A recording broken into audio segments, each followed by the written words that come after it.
So what does jiu-jitsu mean to you? Oh man, jujitsu. That's a great question. I think that's tough to fit into a quick sentence, but it means a lot. That's for sure. It's really it's it's the best way to really get through a tough day, you know. And it's always there, and it's just as awesome.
Ever live arena card from Drew's MMA and Jiu-Jitsu in Pottstown, Pennsylvania.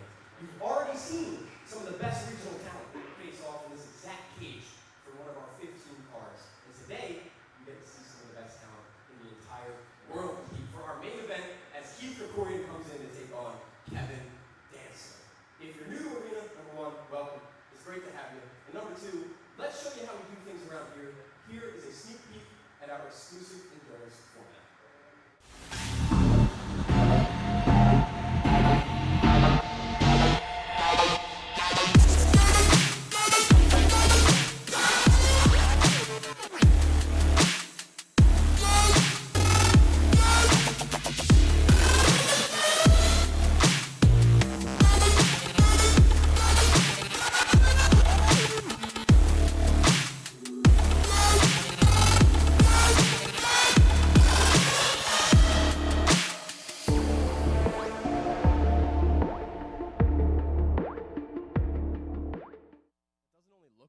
I promise you, unbiasedly, it's awesome every single time. And tonight, with our most stacked card to date, which is kind of hard to say because every card's pretty stacked, it's going to be the most epic arena card ever. Now, let's throw it over to commentary to meet our commentary team. All right, welcome to Arena Series 15. This is our first live card featuring Krikorian versus Danzler. Let me introduce you to our color commentary team. My name is Jillian Peterson, black belt from NPR Endurance MMA and also matchmaker for Art of War Cage Fighting. And joining me to my right is Mikhail Oza. Hi everybody, my name is Mikhail Oza. I am a black belt and I train at the Jiu-Jitsu Company in Old City, Philadelphia. This is my second time on commentary here at Arena and I am so excited to share this afternoon with you guys. And all the way over to our left is Robbie. Hi everyone, my name is Robbie Bloom, brown belt Bob. I'm owner of Tap House Jiu-Jitsu in Galloway, New Jersey. I'm excited to be here. We got an awesome card with some world-class grappling, and I got an awesome team beside me. Excited to talk about it. All right, let's kick it off. Let's start talking about some of the matches that we're going to see today. All right, we're going to break down the first four matches that we're about to see, kind of this undercard. You're going to see a lot of these up and coming, hungry grapplers. So the first match that we're about to introduce, it is out of the red corner is going to be Zania Walker against Angelina Hernandez. So we've seen Zania here in the arena grappling cage before. She's 1-1 here. She's a vet. She competes all the time. Even her and Angelina just had a match last weekend at a different tournament, so they're already running it back 1 week later. So I'm really excited to see what these two can do in this arena grappling cage instead of just a regular mat. Second up, we have Joe Kemper versus Mike Cole. Joe is representing Droogs. He's 0-1, so he has 1 draw in the arena cage. And Mike has 2 wins, and he's representing the Vault. This is going to be a super exciting match. I'm excited to see Joe look for that first win. And Mike has 4 submissions already in the cage, in 2-0. So they're going to really get after it, I think. After that, we have Jack Sudduth and Jonathan Lopez entering the cage. Both arena vets. Jonathan Lopez has 7 submissions in the arena cage, and Jack Sudduth has 2. They both bring an exciting pace. I'm excited to see what's going to happen, who could push the pace, who's going to be able to instill their game and take home the victory today. Right, and you'll see in our fourth match today, we have Antonio Fields against Caleb Barletta. Both of these purple belts have both been in the arena cage previously. They're both 1-0. We're going to see who's going to come out with their second win today, hopefully second win. But we both saw them get finishes, some pretty nasty finishes, both of them first time in this cage, which is only recently. And both of them, again, really young, up and coming, exciting purple belts that we're just really excited to have here in the arena cage. So please stay tuned. We're about to kick off this card for these first 4 matches. And let me send it back into the cage for your ring announcer, Jake Noaker. I mean, commentary just hyped it up more than I could have for sure. I am already so excited so with that, let me stop talking and let's get right into our first ever live arena card. First up, entering out of the blue corner, Angelina Hernandez. She's from Close Quarters BJJ. She is a blue belt, and she has competed on multiple super fight and also tournament circuits. So we're really excited to have her this arena cage here today.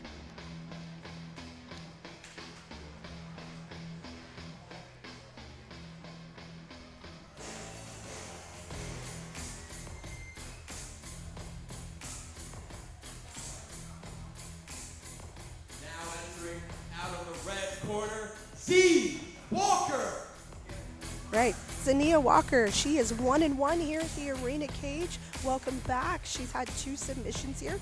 She's from Riverfront BJJ and the Trade Winds Network. She's a blue belt. Welcome back.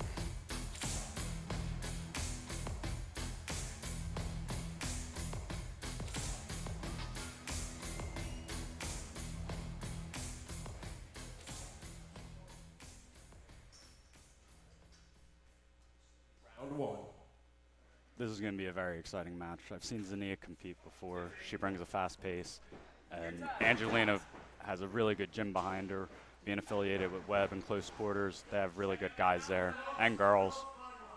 Yeah, and Angelina's, she's got like this very wrestling heavy game, which we see obviously with this nice takedown against the fence. But Zania is super comfortable off her back. If you watch any of her matches, it's no secret she's hunting the arm bars.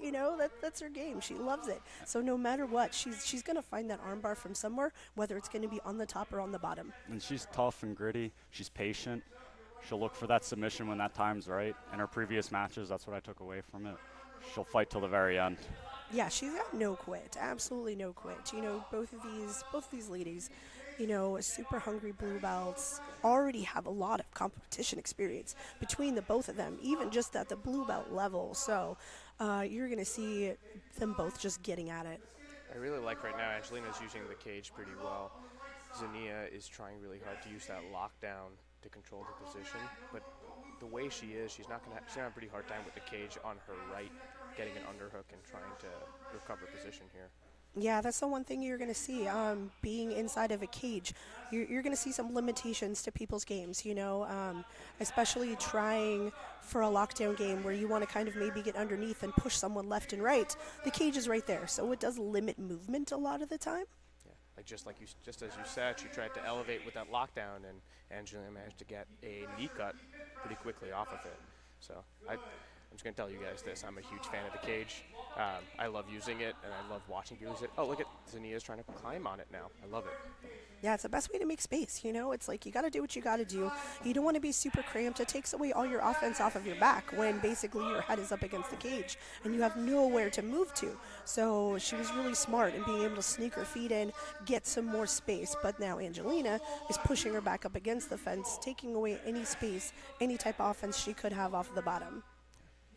Angelina has good passing pressure here, but Zania had a good guard retention. It looks like she's starting to set up that arm bar now with the extension. Yeah, she does like those arm bars. Yeah, shout out to her coach, Elise Shaw, who couldn't be here today with illness. But Also an arena vet. also in arena vets, it's you could tell that Zania is under Elise. Like they have a very similar game, really exciting, going for arm bars, and Elise is another one, constantly competing. Looking for a K guard here Ooh, Nice. to the knee bar. nice. Oh, That's some she's got a nice bar extension on it. extension. She's going for the heel. Oh, we it's got a tap. Nice. That looked like a lateral knee bar there. Sometimes called the tombstone. I really like that. I really like that. You're Early attacking the submission full in the length first round. here. Yeah. Yeah, so right now, Zania is now up 1-0. Now we have a 30-second break. This is really pushes the endurance format here at Arena Grappling. It's 3 5-minute rounds, but only a 30-second break. So she's got a little bit of time to adjust her game plan, get some water, going right back in. If one of you was Angelina's coach right now, what would you adjust between in this brief pause that we have? Z Walker with the round 1 knee bar. Round 2. I'm sorry, say that one more time. If you were in Angelina's corner right now, what advice would you give her to adjust for round 2? I would tell her to keep up the passing pressure, and when she feels the guard break, back out and reset to a neutral position so Zania can't wrap her up and set up her game. Disrupt the tempo while keeping that pressure at the same time, without a doubt. Like, I really like the takedown and going forward, but I think a little bit more patience could be beneficial, without a doubt. Ooh, Zania's got a nice little lock on that Kimura there. We've seen her in previous matches also dig for that a whole lot.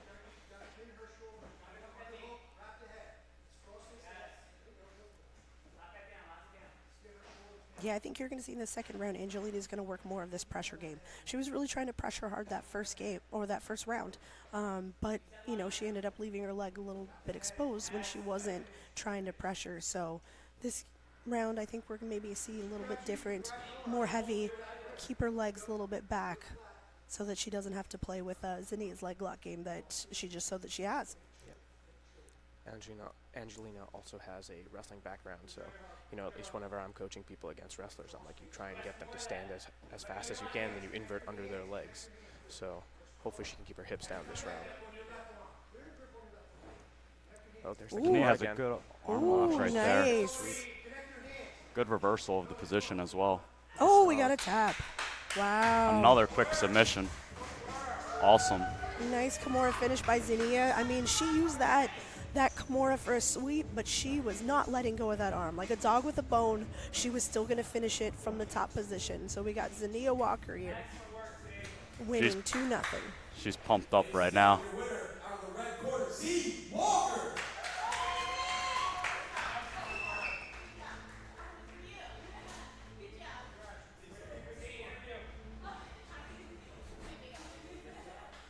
Ladies and gentlemen, I'm here with your winner of our first match, Z Walker. Z, how good does it feel to get that one done? Pretty quick. Great. Feels great, baby. Yeah, that was good. I like that one. And I mean, your experience showed. You didn't seem shell-shocked at all. You came in here, you got the job done round 1 and 2. Am I right in saying that the experience you felt different in here this time? Yeah, I think the biggest difference right now was we had fought last week, and coming off of that, I was a little mad, so came in here with some aggression, and rip some arms, rip some knees. It's good. And this is the first time you've ever grappled in arena in front of our live audience. So anything you'd like to say to all the fans out there watching you kick some ass? Yeah, expect to see me more. I'm going to keep on growing. I'm going to keep on getting those submissions. I'm going to keep arm barring. So I'll be here all day. And last from me, safe to assume we can get you back in here soon? Absolutely, I'll be here.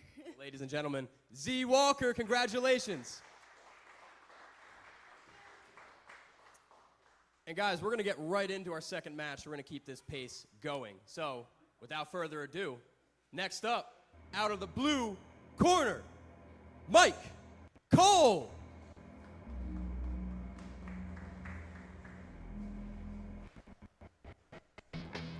Right, we got Mike Cole here. He is an arena grappling vet. He's 2-0 here with 4 submissions from the Vault BJJ, and he's a blue belt.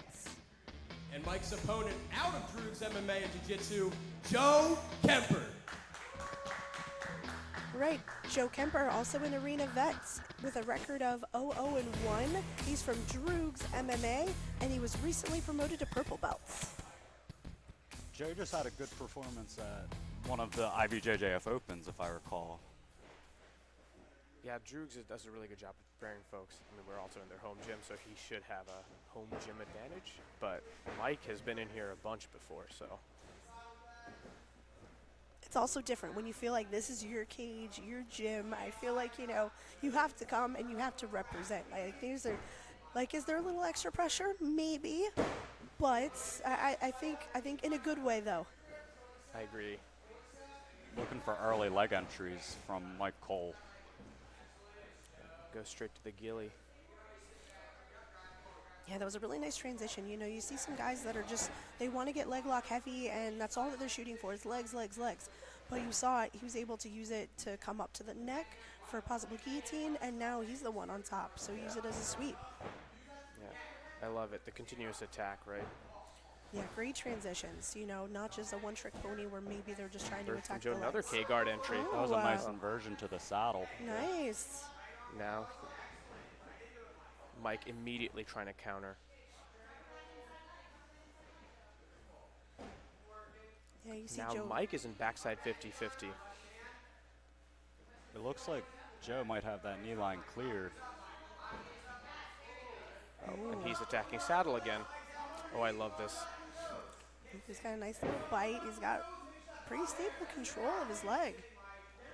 If Maybe he like a could get Mikey extension- lock that he's got a little bit going on there. There, he's back to the inside heel hook. Nope, he's underhooking. He's getting stacked a little bit. He has to watch his back exposure here. Deferring to the back. Flat to the mat now. You Good can see position. both of these gyms, like Droogs and the Vault, very high level leg lock game. So even at blue belt and new purple belt level, these guys look very experienced and comfortable. That was a beautiful push sweep. I just can't believe we're only 2 minutes in and so much has happened. I know each guy has had an attack. You see them both hunting for the finish.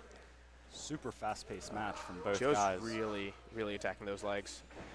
Oh, here, possible Z-lock attempt.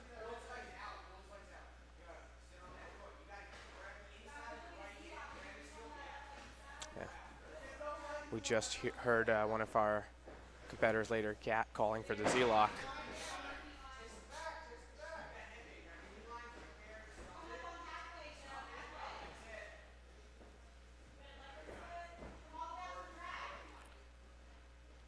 So they're just basically pummeling for knee lines at the moment. Yeah, it's a lot of really good back and forth. But again, you know, no one's just sticking with just that bottom game. They're just re-pummeling in, trying to get their own control of the legs. But neither of them, you know, they're not just accepting just this leg lock game. So it's nice to see them transition back to a little bit more traditional jiu-jitsu. Guess at the Dragon Matrix attempt there. Joe's inversions are very good.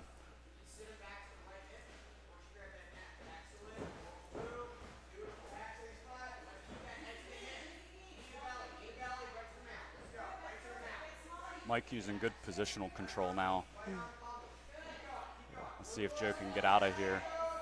He's trying to mother's milk him. Yeah, see The a little bit of moment. Great kind of chest a and little head pressure. bit of a smother. Fun fact, AJ Deshani really loves the mother's milk, so I'm going to assume that Joe has experienced it before and is ready to fight out of it. Yep, AJ's the Her type of K-guard guy. again. I could see that. Something I'm a big softie for is athletes who listen to their coaches. AJ just called for a K-guard entry, and Joe just hit it instantly. It's like AJ's playing a video game here. Outside heel hook attempt again.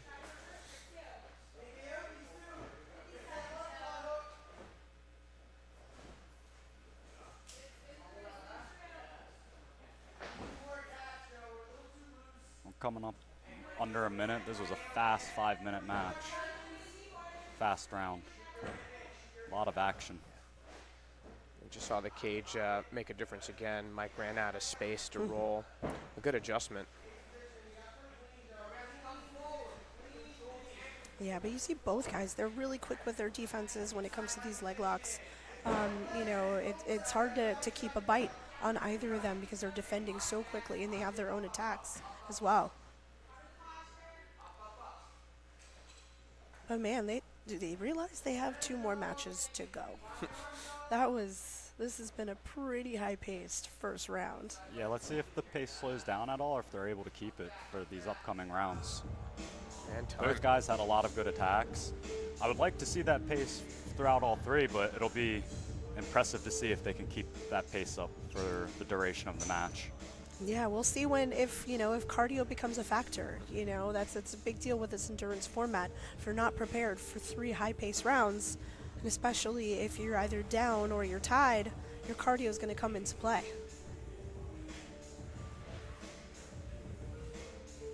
And there's also the possibility that they each get a submission over the next 2 rounds, and we're going to overtime.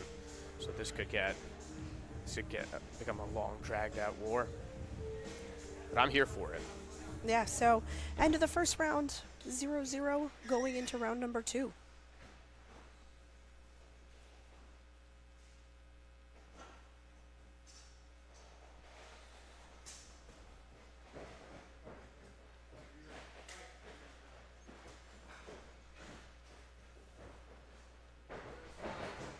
Early pull from Mike. Maybe going right for the legs right away.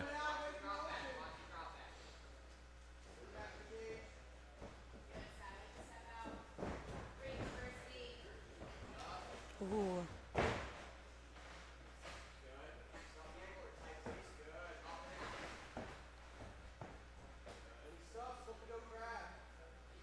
That's some pretty nice flexibility he's got going on there. I was just thinking the same thing.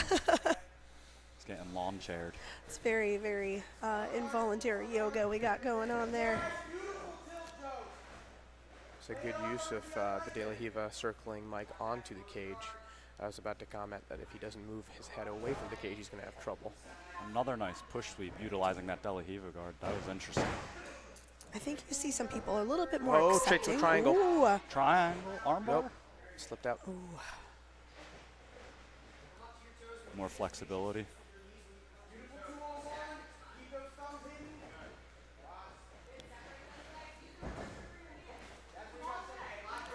I love that. He countered that double outside heel hook attempt straight into a saddle attack. There's an opportunity to get a leg lace finish here. If he gets that control of the second leg, he can maybe go for an Achilles lock, the double trouble, start looking for heel hooks. He inside heel hook possibility here. I think Mike's a bit savvy though. His knee is almost out.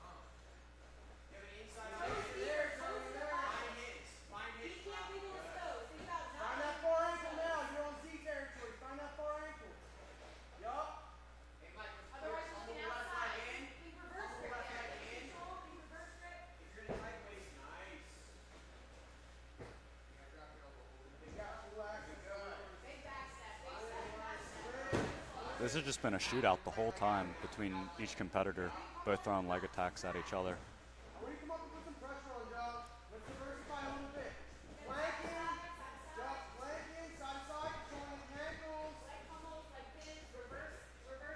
See Joe with a little bit more of a passing game. He did the little Rotolo step there. I like it. He step on the leg. got kind of a hook also around the back. If he's going to get that head free, he could take the back. His flexibility is unreal. Ooh, Triangle. he's got that triangle attempt again. Roll into an omoplata maybe. At this point in the match, they're probably both so slippery. Yeah. It might be hard to get any of those attacks due to the sweat. Tripod sweep there.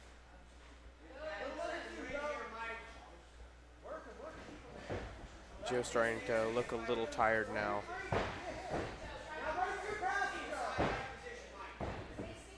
They're being a little bit more accepting of like kind of the sweeps and the takedowns just so they can enter the legs. Toe hold Ooh, nice attempt little from toe Mike. hold. And He's got nowhere to roll.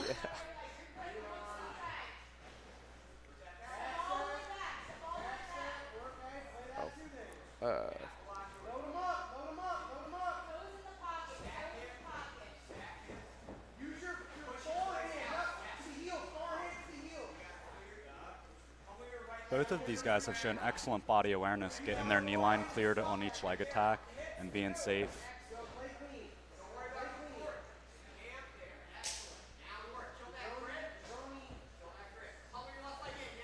Yeah, and again, both of these guys, you know, blue belt and brand new purple belts, and the high level of the leg lock game that they're showing so far, you know, obviously there's little bits to clean up on, but, you know, going against maybe another blue belt that might not have the same level of leg lock, they would probably see some success, but both come from just these gyms that just drill this constantly. so it speaks to the evolution of the game, right? Like, you better be able to wrestle. You better be able to do leg locks. Because there are blue belts out there who can. Yeah, because especially you see a lot of these competitions now where even at white belt level, if you do like an ADCC Open, you are able to leg lock at the beginner level. So you have to start with the leg lock game early. It's like, you know, the rules of the traditional jiu-jitsu game are out the window where they waited till purple belt to start teaching leg locks. Like they're starting them now. You know, they have to have them now. I should probably tell everyone that I have tremendous bias here because I teach a leg lock exclusive class. Hey, I'm in the same boat. I teach leg locks to my white belts all the time. I don't care. We heel hook white belts at our gym. That's the best way to learn, start early. Yeah. If you start too late, you're behind the game. 0-0, heading into round 3. Next, submission wins. I think this round's going to come down to who wants it more, who can control the match. Both these guys may be tired after the second round, but both their games are still pumping. They're both looking for attacks, and who's going to want it more. I'm going to be interested to see if maybe one of them might change up their game a little bit. You know, since neither have been really successful in the leg lock game, maybe they start attacking more of the upper body, see if there's any success there.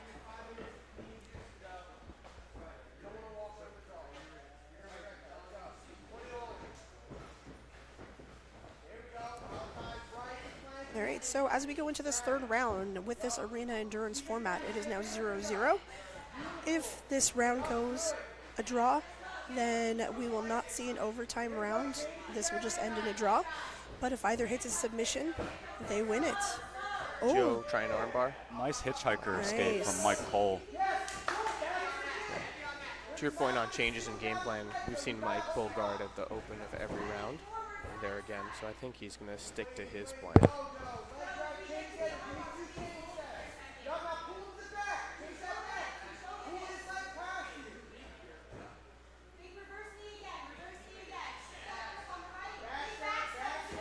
Ooh, His knee is clear now.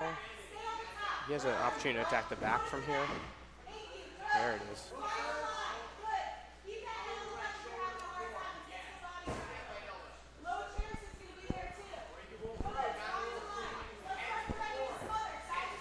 Jay's got the body lock now. This might be bad for Mike if he can't get out of this position. This is an awesome control position. He's got a tight squeeze. ooh, looks like he's under the neck. And I like that Joe's keeping his head under Mike's head. The Maintaining cross that wrist control is awesome technique as well to gain that control. Good old straight jacket.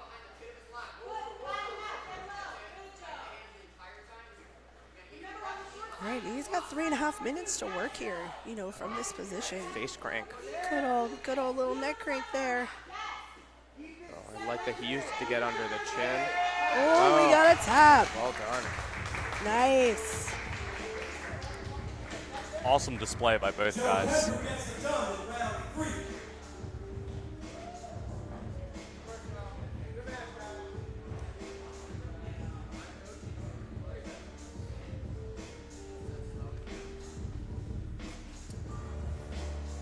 And your winner, out of the red corner, Joe Kemper.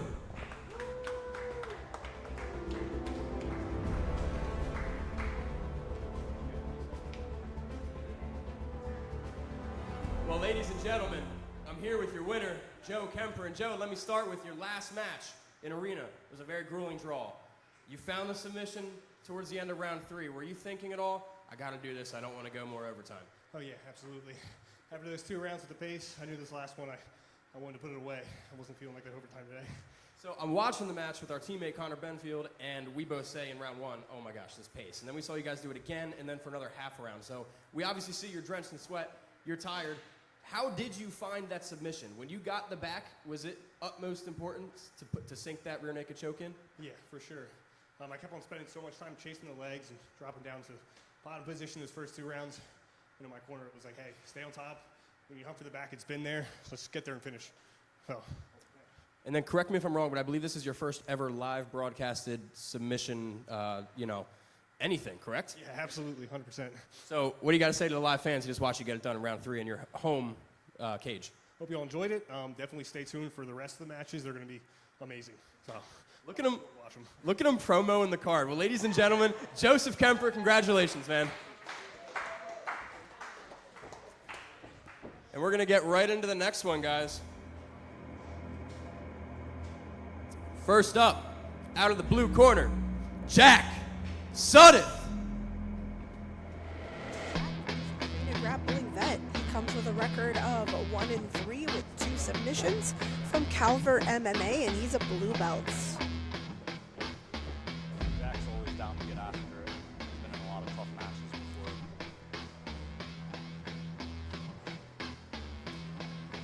And out of the red corner, Jonathan J-Lo Lopez.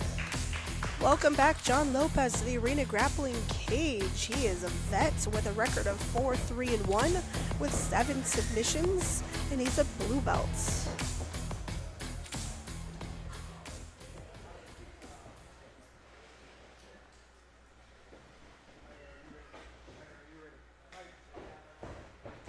I'm really hyped for this match. Both of these guys have been in the Arena Cage a lot, and they always bring it. They're always super exciting, really fun to watch. Jonathan has a lot of submissions under his belt in the Arena Cage. I'm excited to see if he can look for another one today. Jack brings a fast pace. He stays active all the time. He's a fun grappler to watch as well.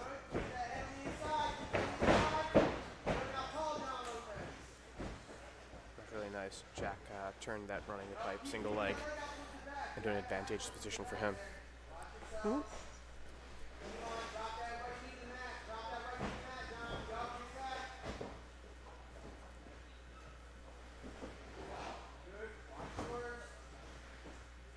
So you saw Jack maybe turn into like a knee bar, but John turned that into his own leg lock attack from it.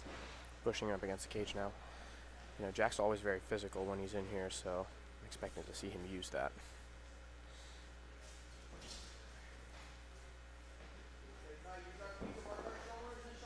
Yeah, you saw John Lopez. He had a really impressive match against Nathaniel Chappell from 10th Planet recently.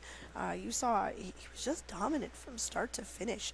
And you see sometimes in this cage, he's 4-3, but man, his last match, he was just on fire. So hoping he brings that same enthusiasm that he had that last match today. He has the lockdown right now, but he's pressed up against the cage. It's the same thing we spoke about in prior matches, right? He can't hip out to his right at all because, well, the cage is in the way. I really like that Jack is using that to his advantage, just staying calm, applying pressure. With the element of the cage, half guard I think becomes a much more dominant position rather than when there's an open mat space around you with the availability of your hips. So it adds a different dynamic to the match. very similar to MMA where we see a lot of people using half guard more. Oh, straight to the back. Fast back take by Jack. Straight to a rear triangle.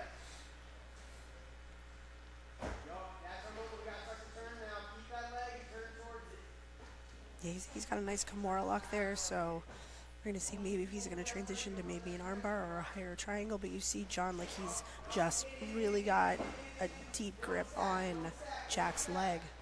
It's like a modified Americano. Ooh. Good job by John, staying calm, reestablishing his grips.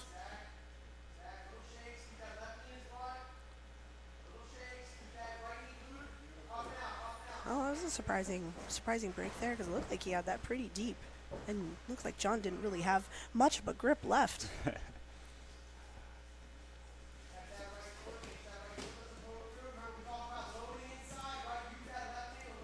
like that John went straight to attacking. He didn't wait at all.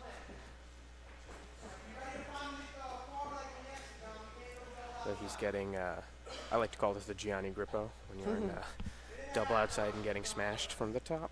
He's got to watch out for the head and arm choke here a little bit. Yeah, Jack was able to use that sprawl. Ooh, nice little transition guard pass right into mount there. There we He's go. got a nice little high elbow there. He's got that arm exposure from the top too. Maybe we'll start working some head and arm chokes or just keep this pressure on. Nice also- little That was also Ezekiel punch choke. I mean, it's what we like to see here. You know, these guys get invited back because they're constantly hunting for the subs. You know, they're not debuters here. They're not brand new. They know the game. They know that they need to come here and hunt for the sub. Coming up on 1 minute left of the first round. Jack's shown a lot of control this match, but Jonathan's definitely shown some submission attempts of his own, without a doubt.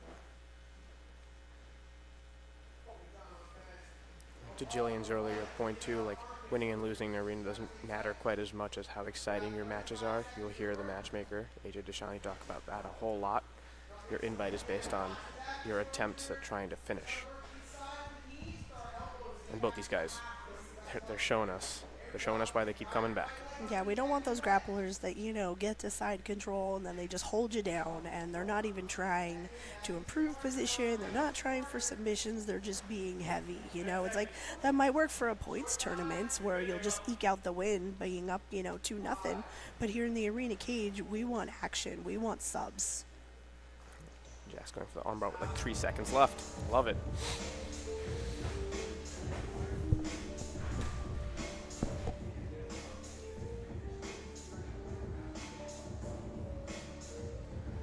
All right, we saw a lot of really good jiu-jitsu by both guys. A lot of really great offense, a lot of really great defense too. You know, neither of them conceded positions. You know, they were constantly working to defend and to switch to their own offense. So let's see round 2 if we see any change.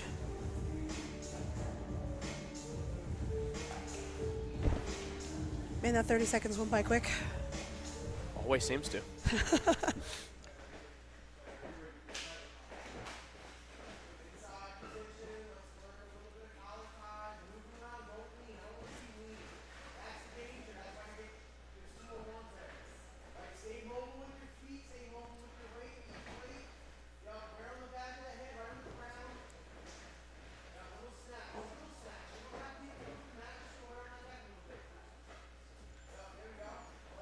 Both guys fighting for inside position right here.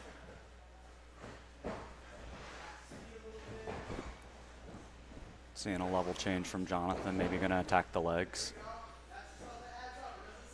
Yeah, because you see both of them are really tall, you know, in their stance, so. Ooh. Maybe that's a little bit of a judo background. Little uchi attempt there.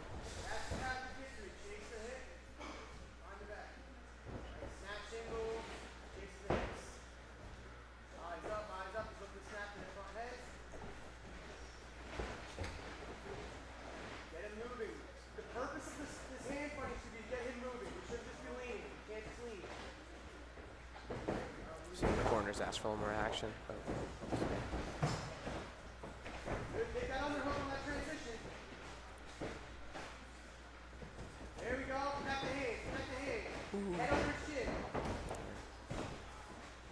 Yeah, see, Lopez had, he was the one with the body lock, but you saw Jack was the one that took advantage, by tripping. Oh, a nice little High elbow guillotine here. nice guillotine there.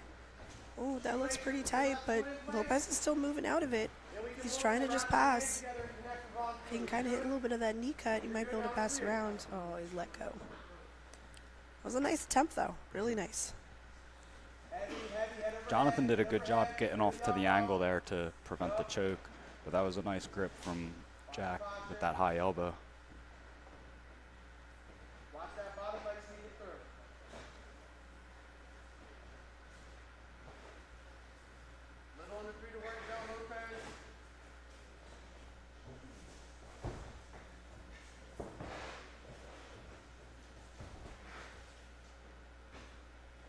It'll be useful for John to start using the cage a little bit. He's giving Jack the open side of the cage in half guard, which, as we discussed in the previous round, it's a little better if you can get your opponent's back on bottom, but then he can't do things like that.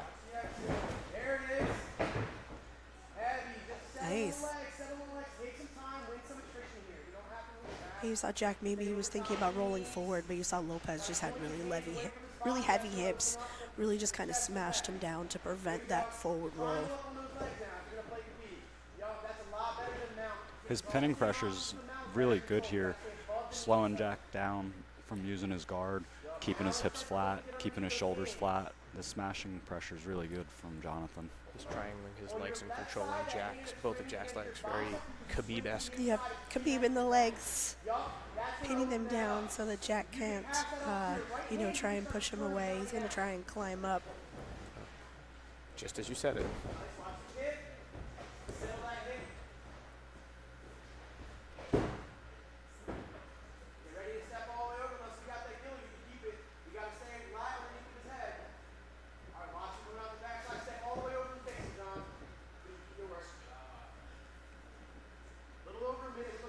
Great transition to keep that top position by Lopez. Oh, Buggy buggy choke. choke. We got We a have buggy. choke.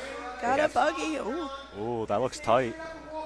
Lopez kind of needs to frame a little bit more. I would put my knee on the face there, but You can get mean here in arena. It's fine. It's fine. Sorry, I'm not tapping to a buggy choke. I'm doing everything possible to get out of that, to include my knee on a jugular. 100%. I will not have a buggy choke loss on my record.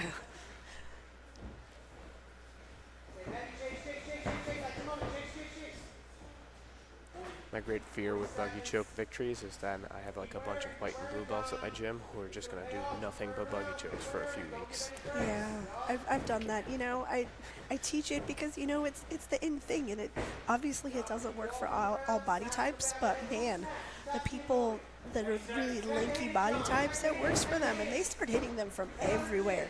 Not just side control; they're hitting it from like close guard and all these crazy places. They get really inventive with it.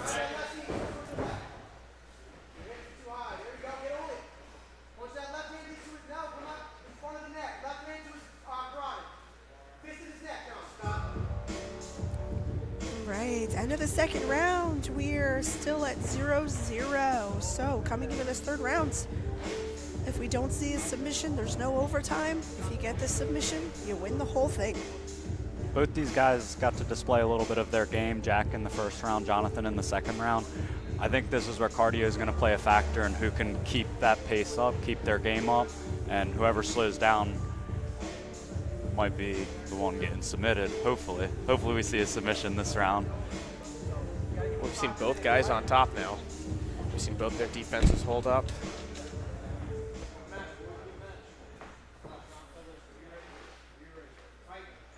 Usually this third round comes down to cardio.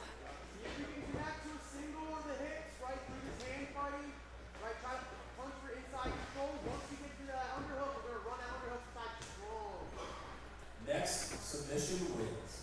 There it is. You already have the underhook. Come off the under. Yeah, there we go. Connect. We got to use that. Connect your hands. There it is. Good. Nice. Great reversal. Drive over the legs. Keep your head overhead. I'm always very reticent with showing your back judo throws, especially against defense. You saw his head kind of bounce off the cage a little bit, giving John a good opportunity for a rear body lock. Nice little Henzo hook there. Trying to climb up, maybe take the back, but again, fences in the way. It's going to be a little bit harder to get that other hook in. Spin towards your left. That's more fine. You're good. You're good. Keep chasing to the back. More chest to back. More chest to back. I think Jack needs to get his hands in front a little bit and push John's face in front of him. Keep chest to back. Nice. Step over. This is our practice. Still holding onto that Kimura lock. He's using it. Ooh, I think he's going to get a sweep out of it. Nice. Back on him. There it is. Oh, right to the back again. Oh, rolling leg lock attempt. Rolling knee bar. Good. Find our legs, John. Find our legs. Build up towards his head. Jack's still got a little bite on it. knee bar He's looks- extending. Knees a little to the side. Maybe he'll transition to something else, but John's able to sprawl his leg back. Now, once that arm pops through, that's when Danger gone. your arm in there. No, keep the ball. Get saddle hook. Labor him back to his hands. Another Kimura attempt. There we go. If you use him, he can't more. Step over this side, John. Gauge at your back. See if he gets this roll. Be prepared to step Ran over out of and space hold again. that arm lock on the other side. You have Yeah, I think he's just going to try for just the traditional finish with it, not just trying to use it as a sweep. that claw with our right hand. I think maybe just trying to change the game plan a little bit. You know, hey, third round, got to do what you got to do. Get that sub. Almost these other shoes. Otherwise, you're going to expose that forearm. Yup. Watch the hips. Don't let the knees point up. Watch your head position, John. Hold above the knee. Step over. Take him to a cooler. I want one of his shoulders on the mat, not on the cage, not both. 2.5, halfway through this round. Spin to a corner, John. I think it's time for Jack to maybe try and shoulder walk his way back up to his feet. Yeah, this is where, you know, you're getting up in jiu-jitsu is going to be a little different inside of the cage. Since you have it up against your back, you can usually start walking up. You know, it's kind of a little bit easier to kind of stand up with a cage than it would be just a clear open mat. I wouldn't go to close guard though normally if my back is to the fence. It's pretty tough to get your head on the mat to get the leverage you need. Ooh, just kind of ragdolling him there. Another buggy. Buggy. Good frame right away from Nice Jonathan. forearm right to the face. Like you were saying, that buggy choke really can come from anywhere. It's so sneaky. I know. Like, I'm a little jealous. I'm sitting over here with my short, you know, T-Rex arms, my little legs. I can only dream about buggy chokes.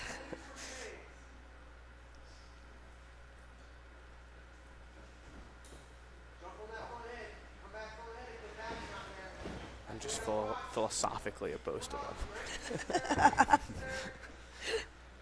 I don't want people pulling side control in my gym.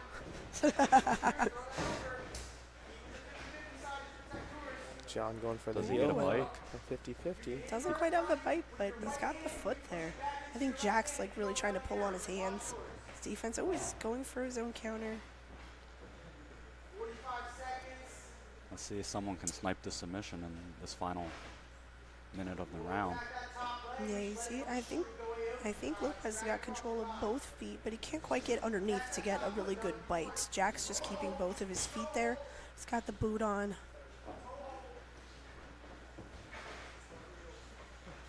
Last 30 seconds, I think we're seeing some, you know, Hail Mary leg locks. As Danaher once said, F it, try a leg lock. Right? I mean, go for broke. It's either you get this leg lock or, you know, it's just going to be a draw. Final 10 seconds.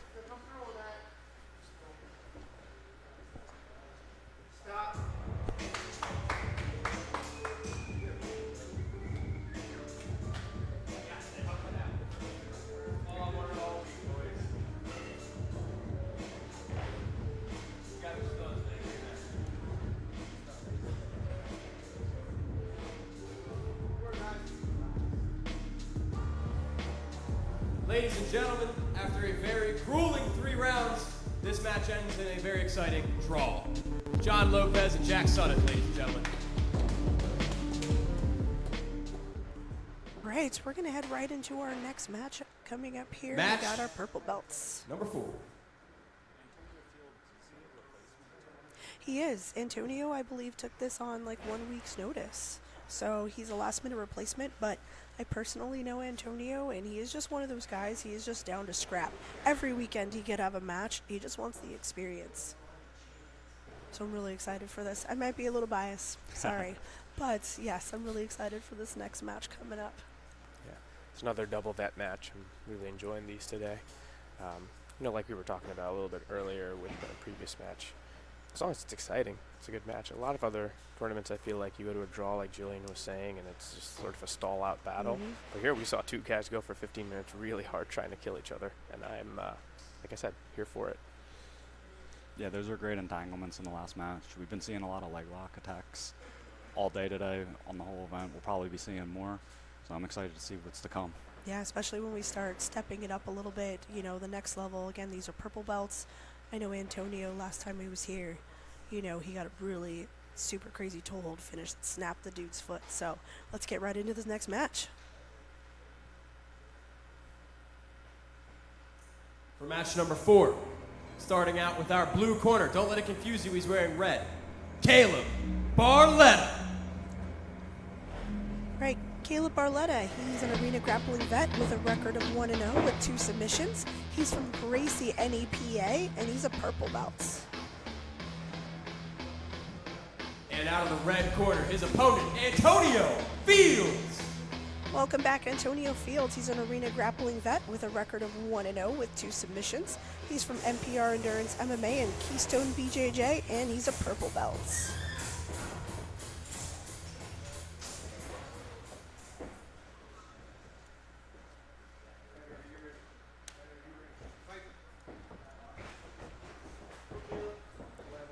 Both these gyms were just on the different Gym Invasion episodes, correct? Caleb was on Gym Invasions.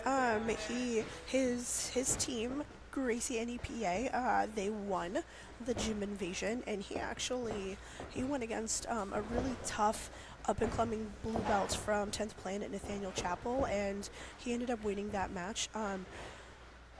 Antonio was on just a regular, not Gym Invasions, but he was able to have a match at NPR Endurance MMA. We were hosting Jim, and even though he only had 1 submission, that's all it took. Injury took the other guy out. It was in and out for the day. As a note for some of our viewers who maybe haven't seen the Gym Invasion stuff, it's really fun. It's basically 2 teams compete against each other for who can get the most submissions. So it's not necessarily who wins the most matches. It's about who finishes the other team the most.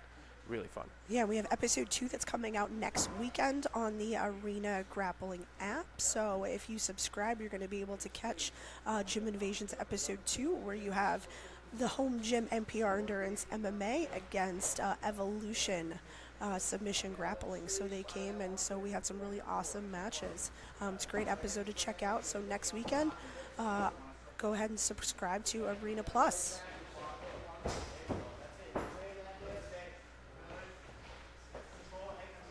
Right, you see, like, Caleb's just been pretty dominant on top here. Was able to get the takedown, now just really heavy top control. Was able to pass guard, maybe trying to move to like a neon belly position. I'd like to see Antonio start framing and start moving a little bit more. I know it's kind of hard with the cage right there being stuck. Ooh, he's got a nice little arm bar there. Uses it to get up. Ooh. Great guillotine. Nice. Great transition to the guillotine. Oh. Caleb reacts real fast. Manages to stay on top.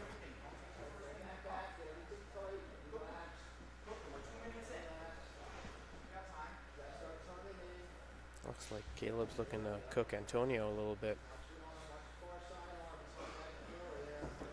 Antonio may be digging for an underhook here. He's trying to bring his knees in, get a little bit of space, because you saw Caleb. He was trying to dig for that Kimura, maybe attack that far side arm. Antonio was wise to it, started just bringing his knees in, just start creating some frames.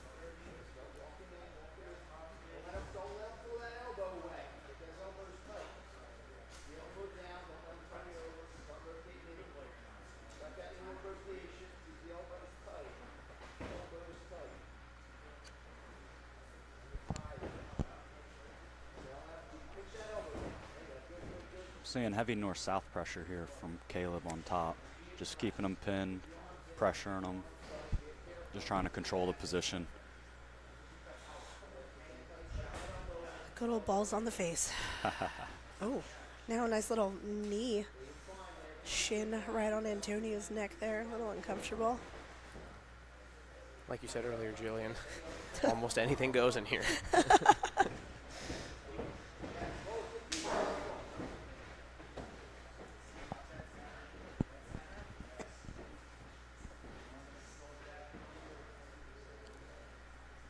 Antonio looking to utilize his guard even after the disconnect. He was insistent on getting his legs wrapped back up.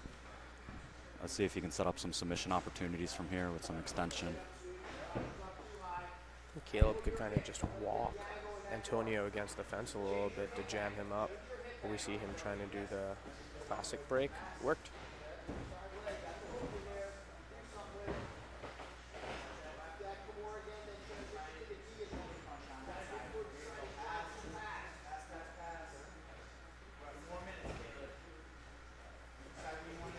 Good retention from Antonio. Back to the feet now.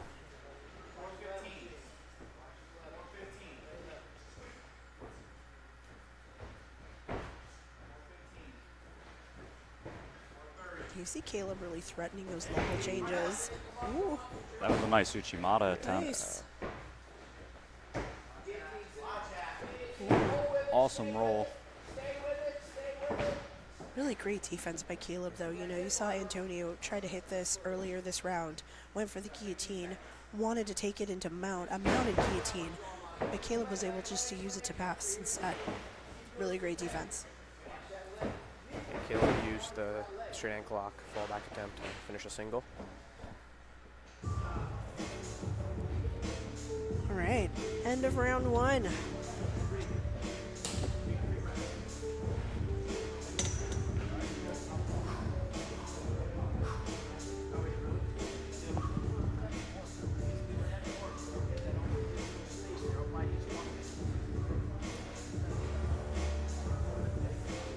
Kind of see Antonio over there, walking a little gingerly on one side. I don't know if maybe he sustained an injury that first round.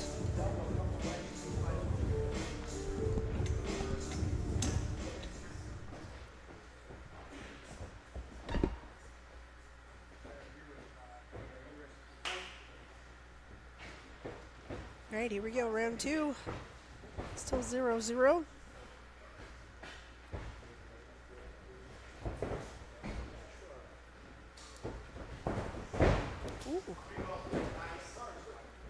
Caleb with a nice single leg right to the side control. 25 seconds in, Caleb. Pace, pressure. Yeah, you see Caleb just really trying to, cook Antonio a little bit, really using that heavy cross face, trying to break him down a little bit. I do want to see him, going for a little bit more offense instead of just trying to pin.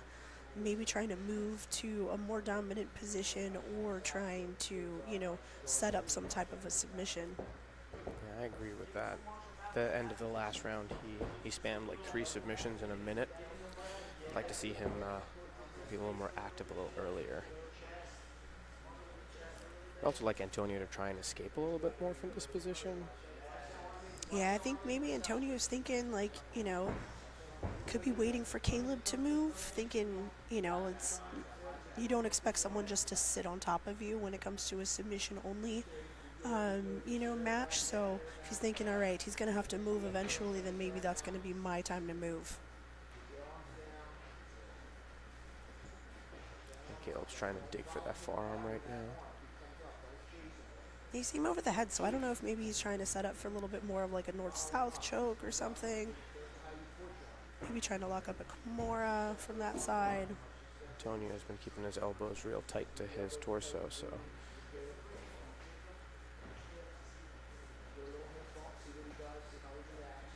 This north-south position could be grueling to be in after a while. A good little change here. Caleb trying to play guard.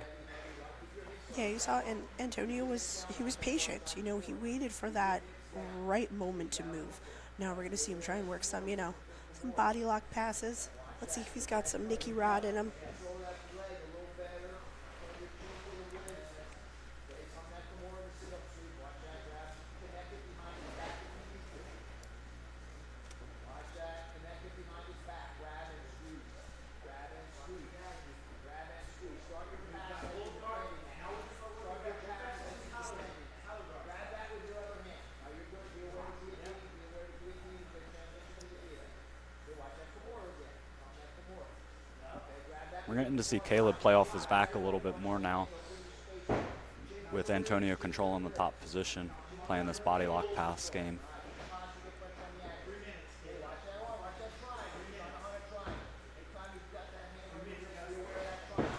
That triangle's going to be really tough against a shirtless opponent. Slide right off. Antonio used the chaos a little bit.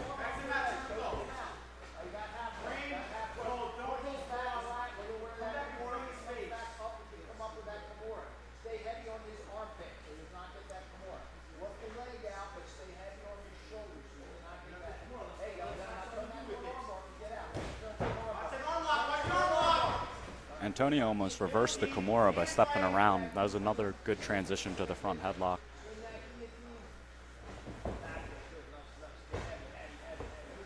Close that space up.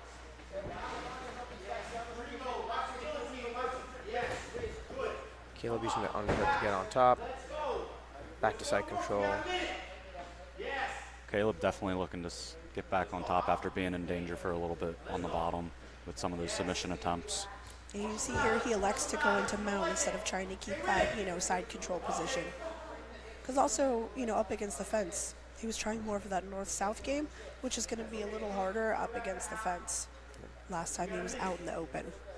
Just want to call out that was his second mother's milk attempt today. Are we going to have accounts? Yeah. Can we have like a little, just a count at the bottom of the screen, just specifically for mother's milk? And maybe buggies too.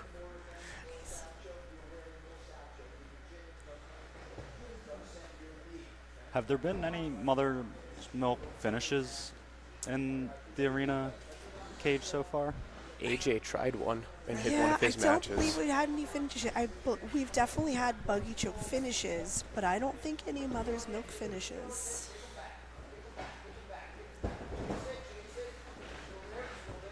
I mean, I'd be all for it. Going to the third. All right, end of round 2. Still 0-0. Well, let's see what happens in this third round. All right, so, if you're Antonio's corner, what are you telling him right now? I'm going to try and get him to be on top. I think he was most successful when he was attacking top position. Yeah, I liked Antonio on the top there. He was playing on the bottom for the first round a lot. Second round, we got to see him play on top of it more, and he was more successful there. Caleb has a really good top game, and if you could neutralize that, then it's going to be a matter of who could get the submission and create that opportunity. Heading into round 3, next submission wins. And one of the harder things about dealing with an opponent who elects not to wear a shirt or a rash guard, the longer the match goes, the sweatier they get. Playing bottom against them is harder because you can't lock up the upper body as well for triangles or arm bars or even controlling the back.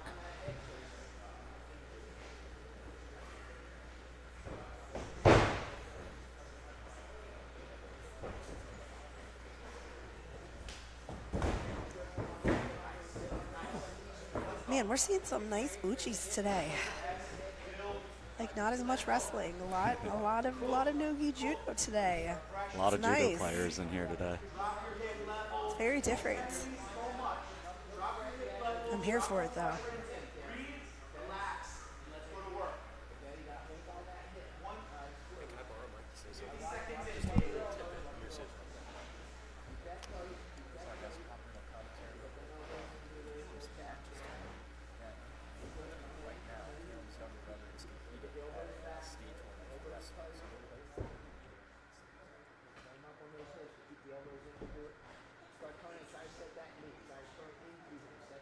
Hopefully both the brothers are on top right now in both their competitions. I know. That'd be a nice little family victory there if they go 2-0 for the day. I think Caleb is passing and attacking with more urgency now. He's no longer electing to try and hang out with side control. He's trying him out.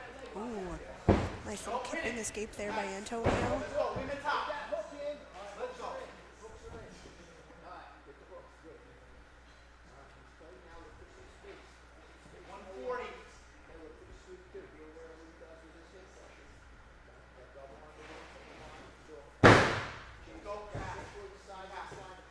I felt that jump. It was loud. That was aggressive. Caleb's passing has been impressive all night. I think he appears to really like arm bars from the top, but Antonio's doing a good job of keeping his elbows in. And like I mentioned earlier, he's probably real sweaty right now, so those are going to be really tough to pull off. Yeah, and also Antonio, you know, like you said, like he's a gamer. He competes all the time. He was a last-minute replacement also this week, so. But I know he's staying in shape. He's about to have his first MMA fight soon, amateur MMA fight, so good luck to him. It's a great place to get some time in a cage, arena.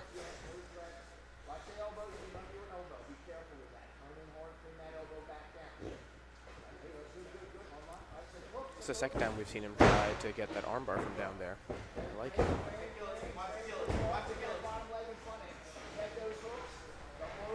All right, 2 minutes left. See some sense of urgency from these guys. Ooh, going for leg locks now.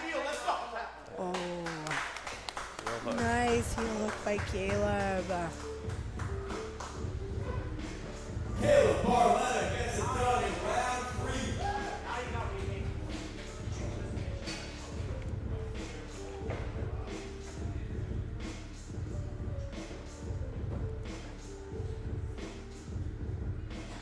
And your winner out of the blue corner, Caleb Barletta.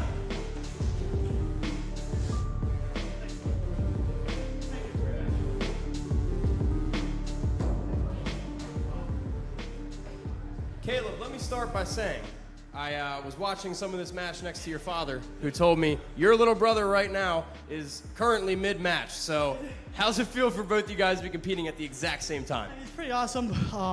I'd be love there to see him compete, but I'm sure he'd be love here too, so we'll show each other our videos after. And then last time you come into Mid-World MMA, you take it for your team, you win the gym invasion. This time you come into Droogs MMA, you get it done with seemingly seconds to spare in round 3. How good does this feel, man? You're becoming a dominant force in the promotion. I mean, it feels pretty good, especially he beat me like a year ago or a little more, so it feels good to come get the rematch.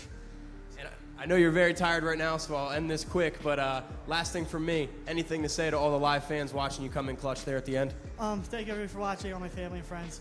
I really appreciate it. Well, Caleb Barletta, you're the man. Congratulations, great match. Caleb Barletta, ladies and gentlemen. And then, folks, we're going to take a very quick break. We will be back very soon with our next match. Until then, commentary is going to keep you occupied. Thanks, y'all.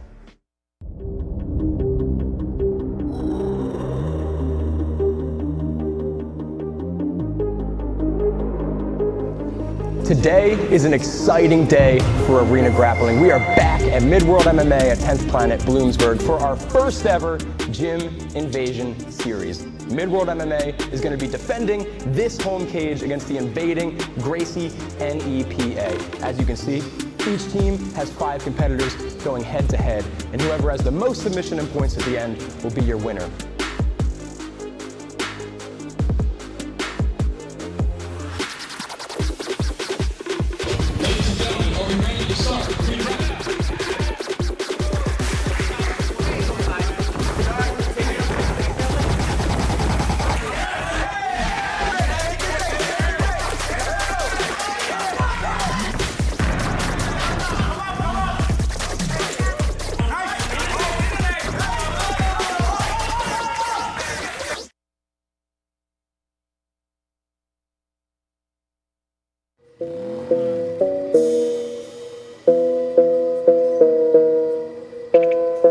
Yeah, I'll be teaching a seminar at Mid-World Martial Arts. I'm really excited about it. I'll be teaching some of the moves that I've used in my own arena matches, as well as other competitions. Right into the guard. This is tight. This is fairly underneath the chin. And they get very nice.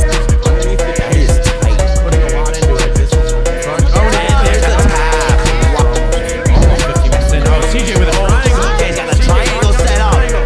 This is, oh, he's got that so tight. And he gets And the taper. First, switch to a leg. Very nice trap. Armbar tap. He's cutting a good angle too.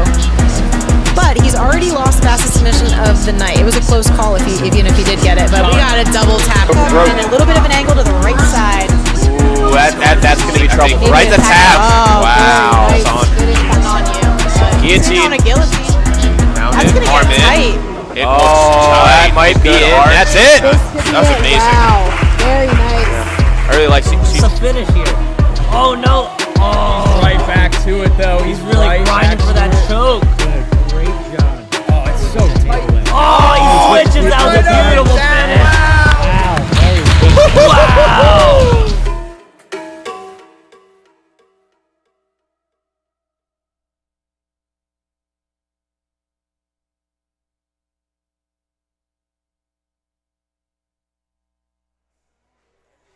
Are back, guys.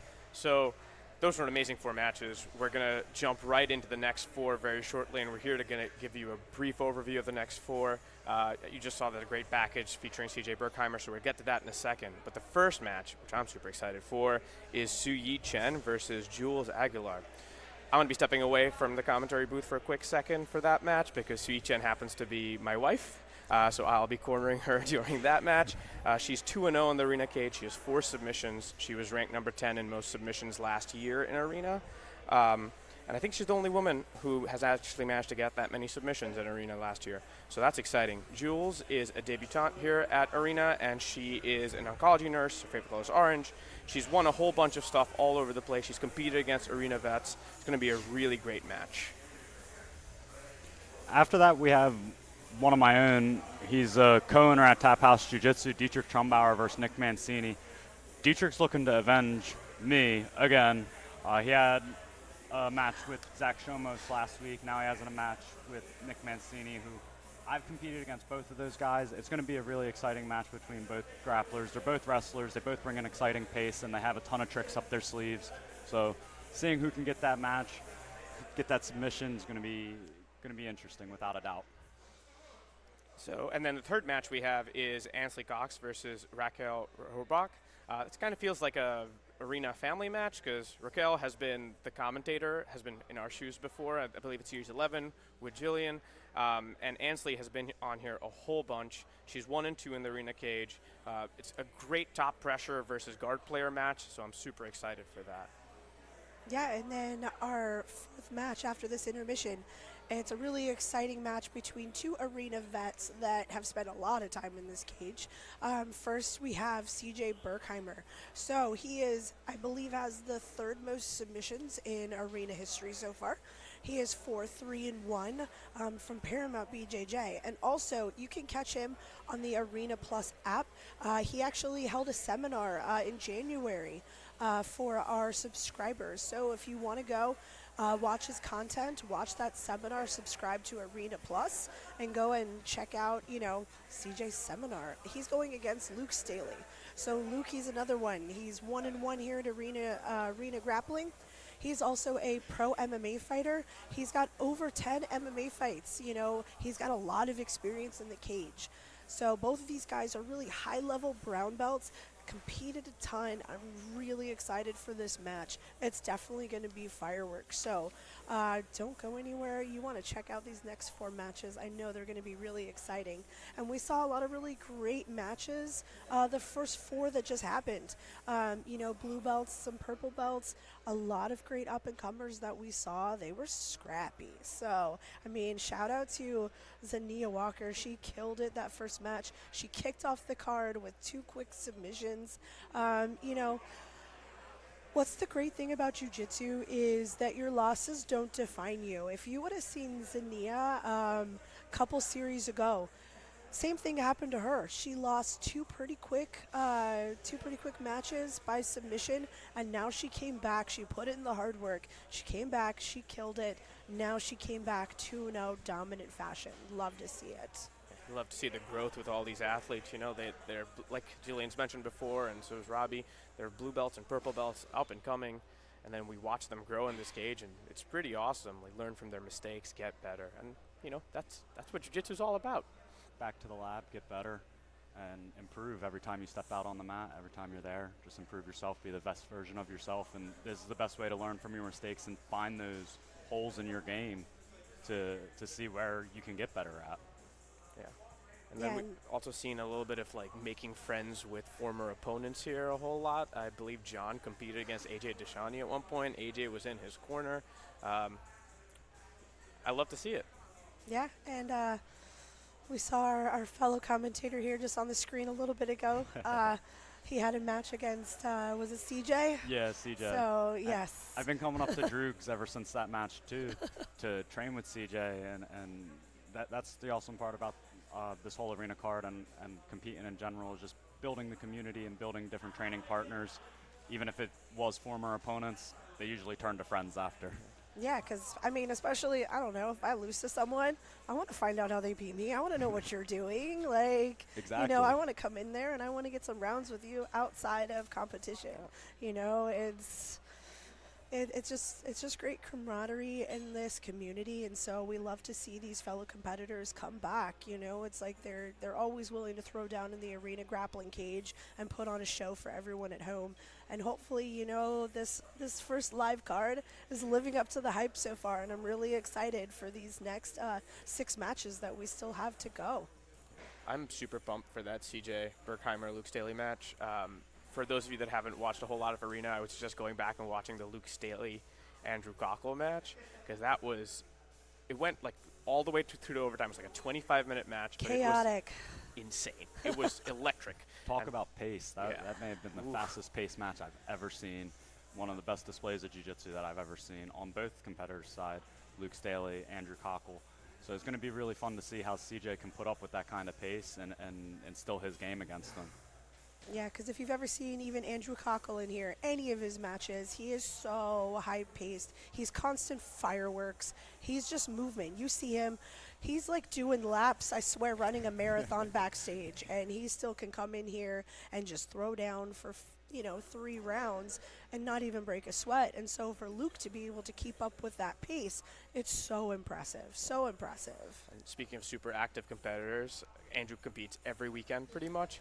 And Keith Krikorian, who we haven't even started talking about yet, is like off of like Fight to Win last week. He has a match on Monday. He's flying to England to compete at Polaris next week. You know, like the people that are on here are just like are so good. We love to watch him. Keith Krikorian's definitely one of the best ever, best in the world. So that's going to be a super exciting match to see tonight for the headliner. Yeah, we have a great main event coming up later, so really excited for all these next matches that you're about to get. We're about to jump back to Jake in a minute here.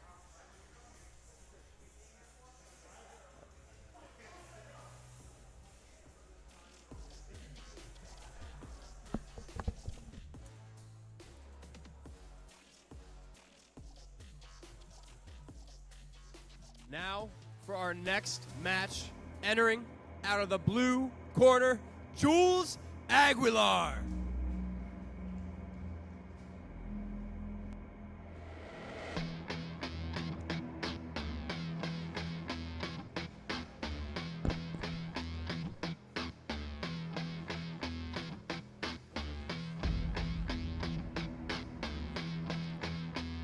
And her opponent, out of the red corner, Su Yi Chen.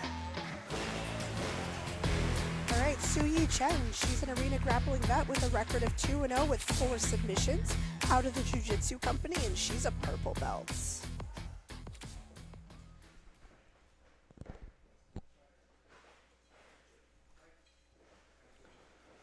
Jules Aguilar with the retro American shorts. Those are pretty fancy. Well, she comes from a very patriotic gym, the Enlisted 9 Fight Company. You know, they have their own clothing brands.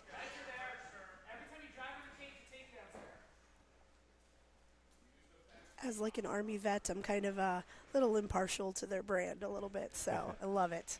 Check out their brand. Let's see if the trend continues tonight with some more leg locks. There's been a lot of leg locks, leg entanglements. Let's see if we see that more moving forward too with the rest of the competitors. Yeah, and so this is really first time that we're seeing a lot up against the fence tonight. You know, seeing more of the traditional cage work here. Suyi was able to reverse the position, has Jules up against the fence now. One of the really important things about up against the fence, you know, is the head position. And you see Suyi, she was trying to get her arm back, but she has really got her head, you know, in the jaw of Jules to keep that positioning. Sue's last match, she said she did a lot of training on the cage for it, so I'm not surprised she came ready.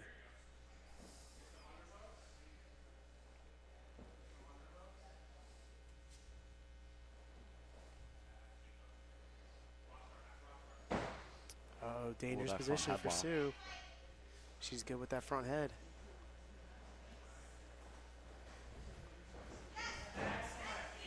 Nice. Good reversal to the back. Again, with the cage there, it's going to be really hard to actually take the back off of it when your back is super flat up against it. Yeah, you see that a lot, even like a high-level MMA, guys will use that cage to scrape their partners off. Sometimes they give their back to get up off of a mount or something like that, and they give their back, but they scrape their partner off with the cage. Yeah, I think we're getting a lot of like this feeling out period, you know, with the wrestling. You feel like some people that just want to get right to it, maybe they just start to pull guard right away, but no, these ladies, they both just want to stand. Ooh, nice. There's that head position you were talking about. That one paid off that time.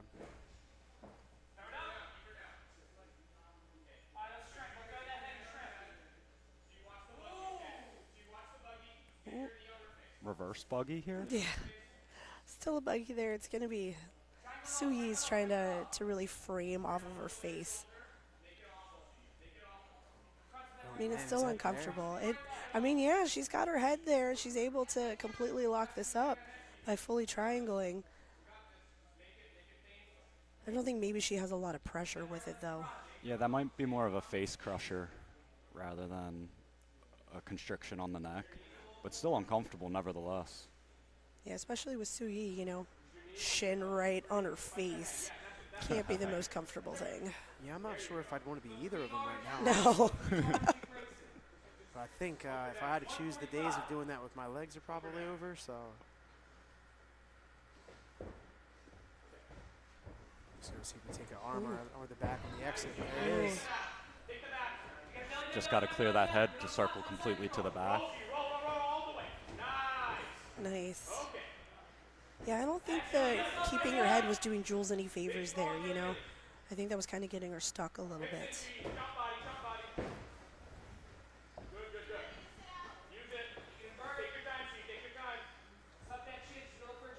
See if she works that power half to flip her here.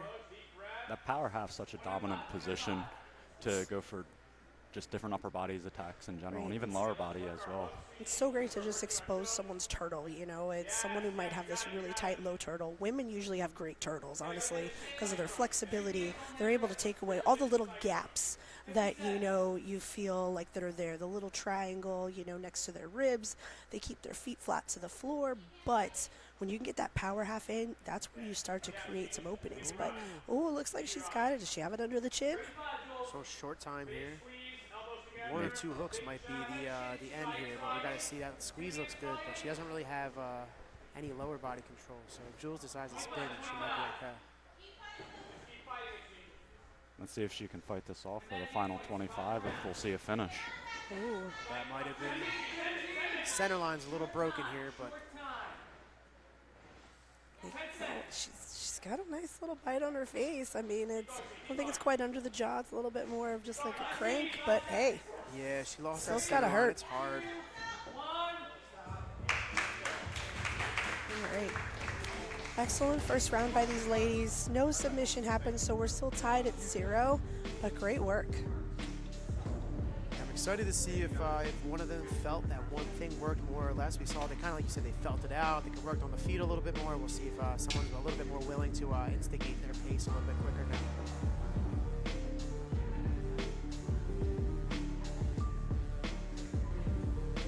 That was a very gritty round from both opponents, both competitors. Yeah, I think they both see there's some very clear pathways to victory here for both of them. It's just about implementation at this point.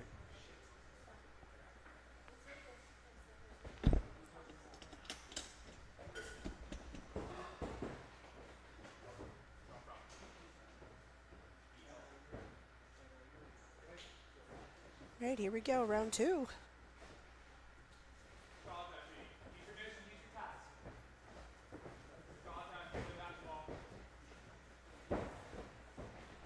So it does not look like the game plan is going to change for either of them, at least immediately. Looks like we're going to be back on the feet, working some cage stuff again.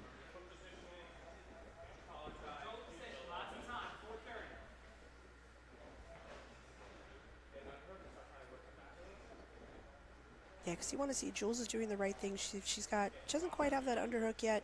She would kind of get that underhook if she can get, because she's using her head positioning really well. Ooh, nice body lock. Yep. We're going to end up back in a very similar position.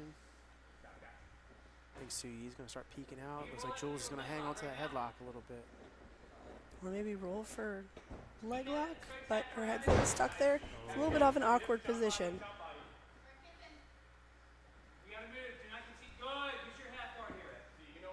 See if, yeah, I hear Coach calling for it. See if that Diesel Squeezel pops its way in. So you got like one of the submissions of the year last year with that, and definitely changed our game here after seeing it. Yeah. We'll see if she pops that through here. We'll see what that we're gonna keep an eye on that left hand coming up. Looks like it's in the side of the neck. Looks like Jules is trying to get kind of an underhook from that. I think she kind of prevented maybe to get her hands locked in there from trying to sneak that underhook in there. Yep. Julie did a good job getting her head slipped out.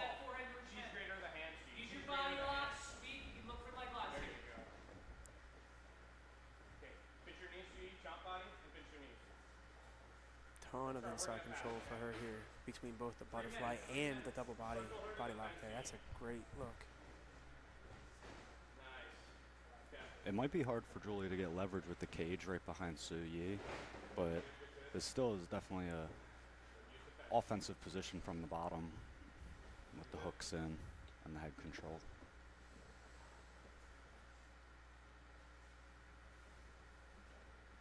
Possible leg attempt from Su Yi coming up. Leg weave. Yeah, she's in a hard spot to pass, but a little inversion here. We'll see.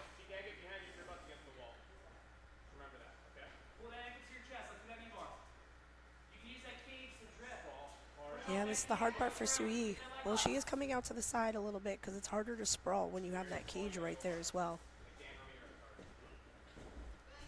Julie looking for a leg attempt of her own now.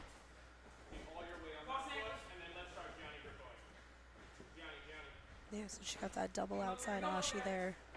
Suyi's coach calling for Gianni Grippo. I can only imagine that means coming up with a crossface. Yep, that's what she's going for. She's going for that crossface. She's going to start to sprawl that leg back, end up just passing, maybe going right into this head and arm choke. But she's got to get her leg free. That's classic Gianni. We preach that a lot here, trying to stay away from double outside Ashi because that's the inherent risk. People that are good at smashing that will absolutely come up to their way to a claw. Yep.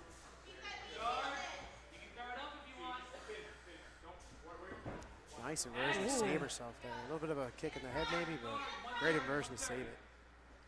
Using that space to go for another leg attack.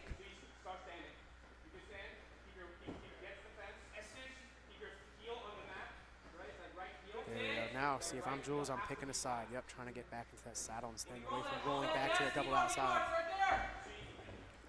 Ooh.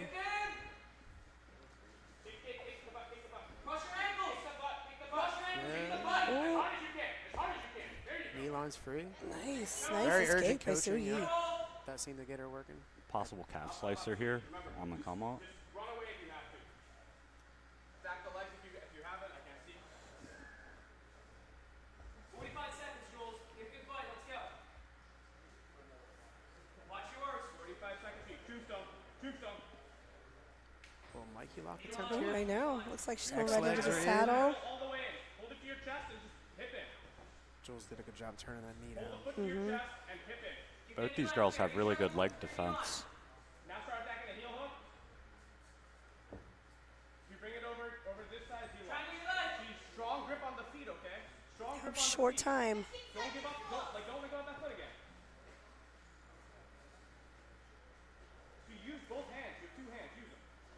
7 seconds. Bring it over. Yeah, it looks like Sui wants that Mikey lock, but the foot, she can't get underneath that foot.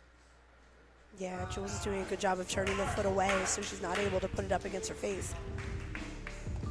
Another interesting round we saw very, I would say parallel to the first round, kind of a feeling out process, and then towards the end it kind of ramped up, and you saw some valid attempts from both ends. Yeah.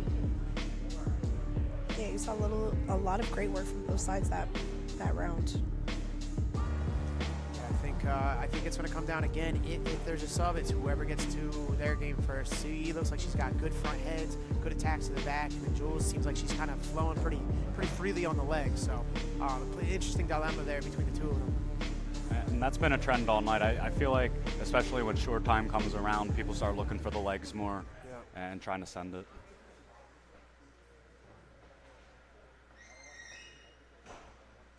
All right, so again, 0-0 going into this third round. If you get a submission, you win.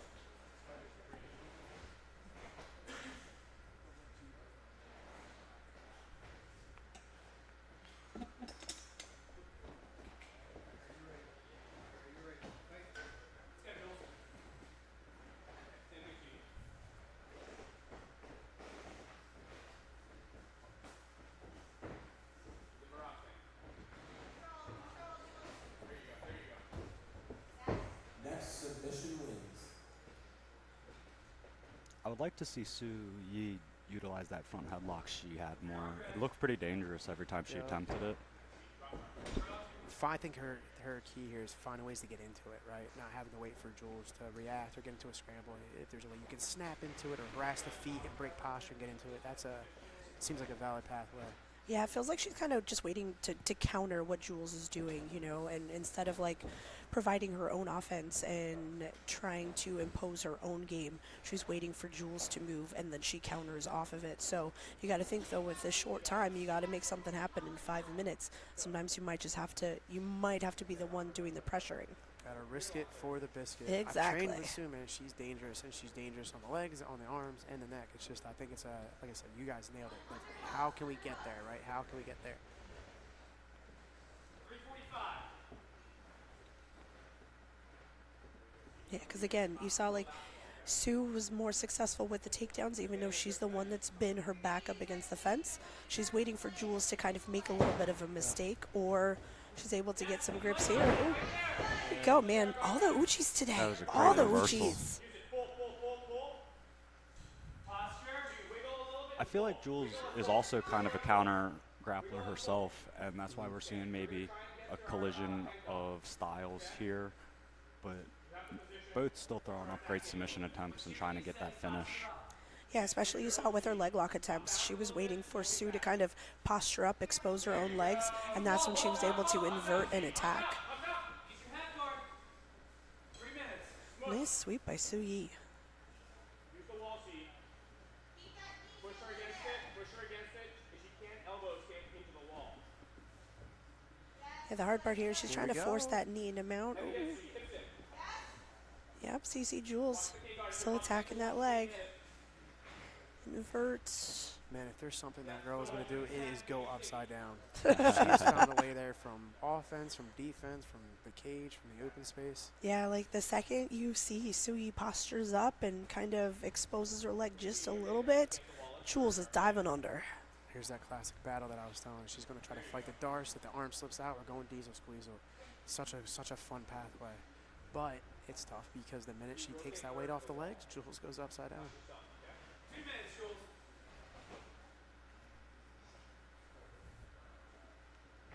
Are you looking to finish that diesel squeezle from mount or half guard? Everywhere. Everywhere. Everywhere. I mean, Sue, if you watch her, the time she finished it, she was in bottom mount. But oh wow, yeah, that's what really brought eyes to it. she got passed in the mount, but she hadn't finished the mount. The dilemma that runs with that diesel squeezle is if you run either way, it's tight. If you either have a bicep on your neck or that fist in your neck, and it's just tough to fight out of. You fight your hand back in, and then you're playing the Dar stand again. So if I can sit into it from a half guard, I'm sitting there. This way they can't run their legs away. But that's one of those chokes you can finish from anywhere.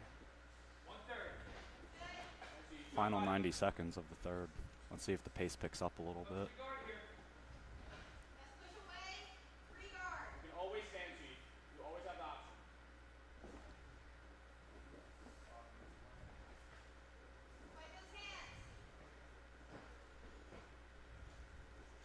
Coming up on that 60-second mark, we'll see if we see anybody kind of open up a little bit here, or if we're going to both be willing to concede the match.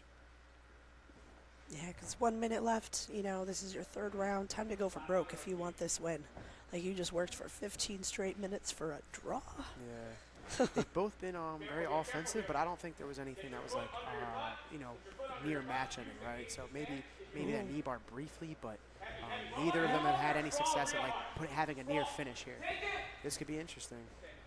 Let's see if she can get some extension and break that cross. No, that looks a little tight. She's gotta take Looks that. a little tight. Oh, she's turning her knee. Oh, Good forcing job by it, here we go. Sui. Yep. I mean, she's not out of danger completely. Nope. She's got to start pushing down on the legs. Really start. Oh, she's going for her own little toe hold there. So she's going to force a reap into herself here. 15 seconds.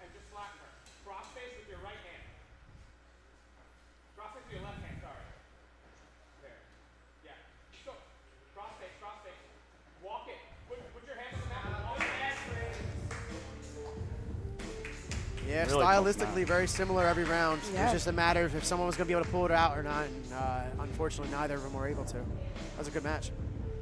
So great showing by both ladies. Great jiu-jitsu. After 3 very exciting rounds, this match ends in a draw. Excellent work to the ladies coming out and representing today.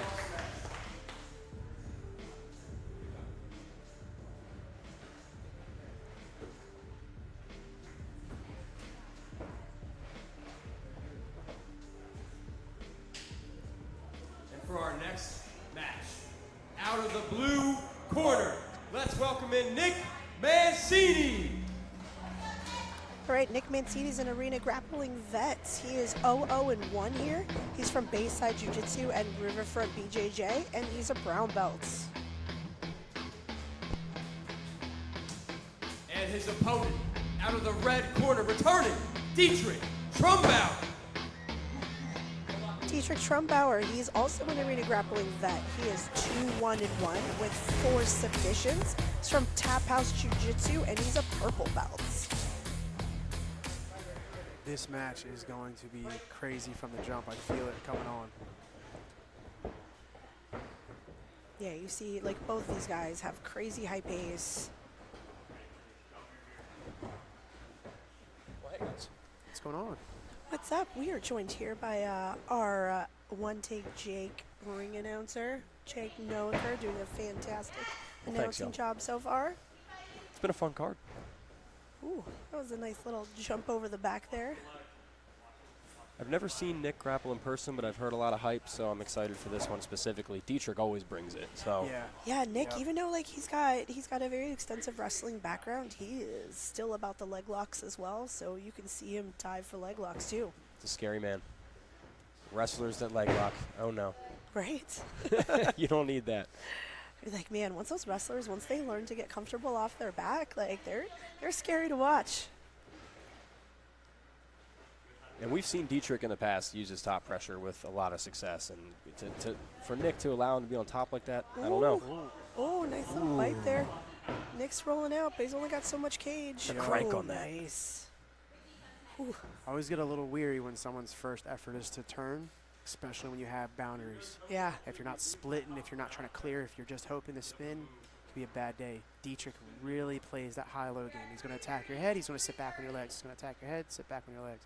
So you have to be wary with him.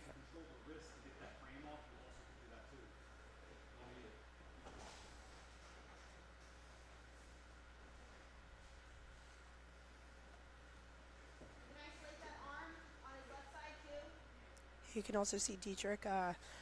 He was just in the Arena Grappling Cage filming our Gym Invasions Episode 2 as a special match. So Right. even though you're catching him tonight for the live events, you can also see him on Arena Plus next weekend when Gym Invasion Episode 2 drops. Yeah, took on Shomos. Yeah. Yeah, I mean, can't show the results of that, but we'll say it was a very exciting match. Exciting match. Yeah, I wasn't able to make that one in person, but I heard that was one you can't miss. So If there's one thing Dietrich's going to do, it's have fun. That guy's always smiling. He's got like that Wagner energy where he's just going to be in your face the whole time. Right? Just and sit just there. Just smiling, laughing. grinning like a possum the whole time. But Just like Nick, serial killer vibes. Yo. Like, it's fine. Nick It's will fine. not be overwhelmed, man. He wrestled. He's been in MMA fights, man. He's going to bring it. I was excited to put this match together because I know neither of these guys is going to take a backward step and relent.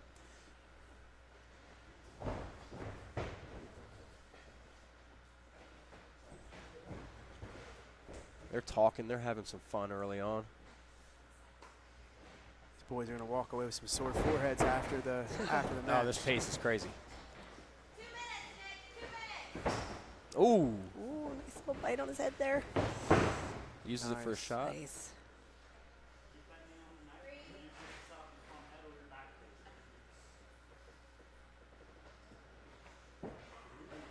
See, arena commentator Robbie Bloom had to step away from the table so that he could coach Dietrich. And veteran. He's been in there himself. He's not unfamiliar with this at all. No, there's some dogs down there. Dietrich shows it every time, including right now. Dietrich looking for smothers and just trying to make Nick wear. Position Nick, yep, is going to, like I said, he's going to be familiar with, spending a lot of time wrestling and jiu-jitsu altogether. That referee position, 4-point position is pretty standard for him at this point, I would have to imagine. Yeah, and he's very patient. You know, it's like you're waiting for that right time to move so that you're not giving up a bad position. You're putting yourself in a good one.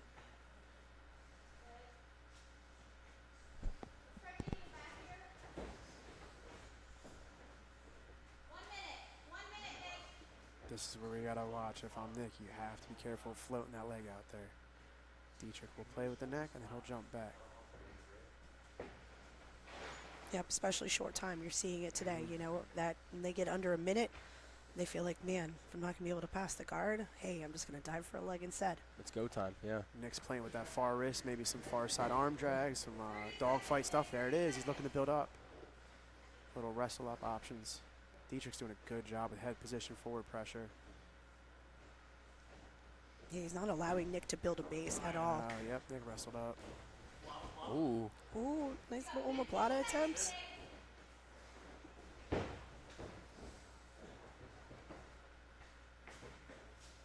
Short time. Dietrich stays on the butt. Still grinning. And we'll see a round two. 0-0 looks like. He does laugh and smile a lot, man. That's crazy. He does. AJ, thank you.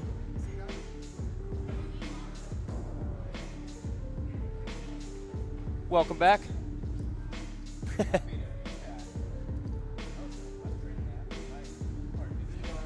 Oh, that was a pace right there. Yeah.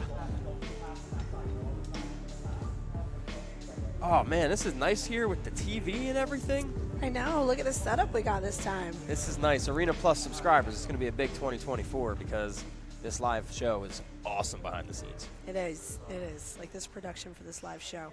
It's definitely a huge step up. I mean, Arena Grappling, they've only been around for a year, and the production they're already putting out, amazing. I wore a blazer. You know it's real. Yeah, right? That's how you know. Jake had to wear grown-up clothes today. Hey, I'm going to say Jake is always well I still wear the Crocs. Still wear the Crocs. All right, so round one was very much so a feeling out round. We'll see who's going to set the pace and what's going to happen here in round two. I don't think we're going to see this round end without a sub. I like how genial these two guys are. They're like smiling and happy. I know. They're laughing, yet they're still trying to rip off arms and legs. It's a wild sport. It's a good time. Because, you know, it's like people that might not be super familiar with this sport, even though it is technically like a combat sport, you're not angry at your opponent going in there. I mean, I guess some people might have that mentality where they have to feel like they have to be angry at them, but most people know it's respect. Yeah. Yeah. It's also once you've shared like a competition experience with another person where you both try and essentially murder each other, it's a different bond. I love that he went straight to the back and trapped the arm, by the way.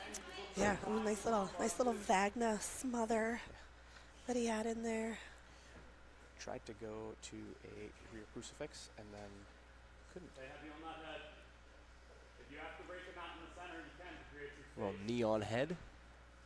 Not fun. Yeah, because he knows, I mean, that's one thing when it comes to wrestlers. You know, the second they can pop their head up, that's when they're going to start to wrestle up, especially when you're in front of them. So that's step number one against a wrestler. Push their forehead to the mat. They can't wrestle up.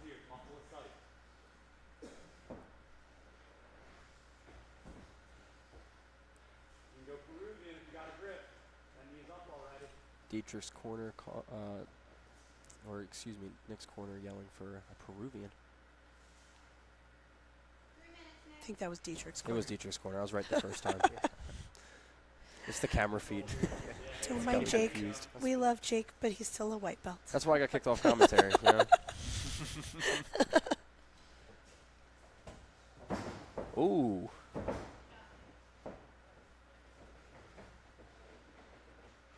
About halfway through the round.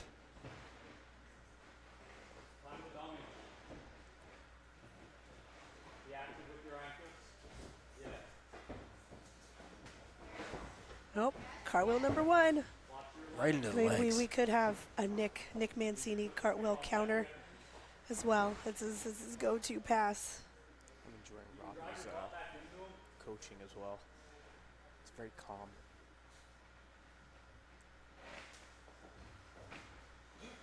For those that may not remember, Robbie is in Dietrich's corner. They're business partners, right? They co-own their gym. Oh, do they? Yeah, nice. I believe so. Yep. Yeah, so if anyone's in the Atlantic City area, please go check out Tap House BJJ.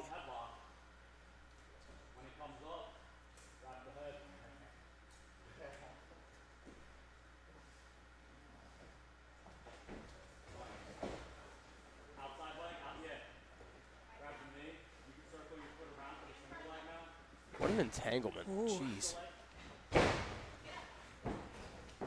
Ooh, nice knee cut there. Like butter. But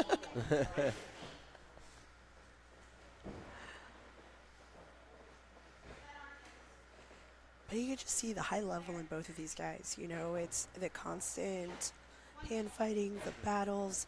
They're not able to hold positions for very long because the other guy is escaping so fast. Mm-hmm.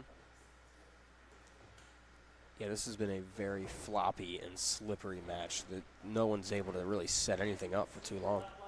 They're also doing a really good job of two-on-oneing each other continuously, like to Julian's point on the hand fighting. So it's making both of them more tentative to super commit, so they overcommit.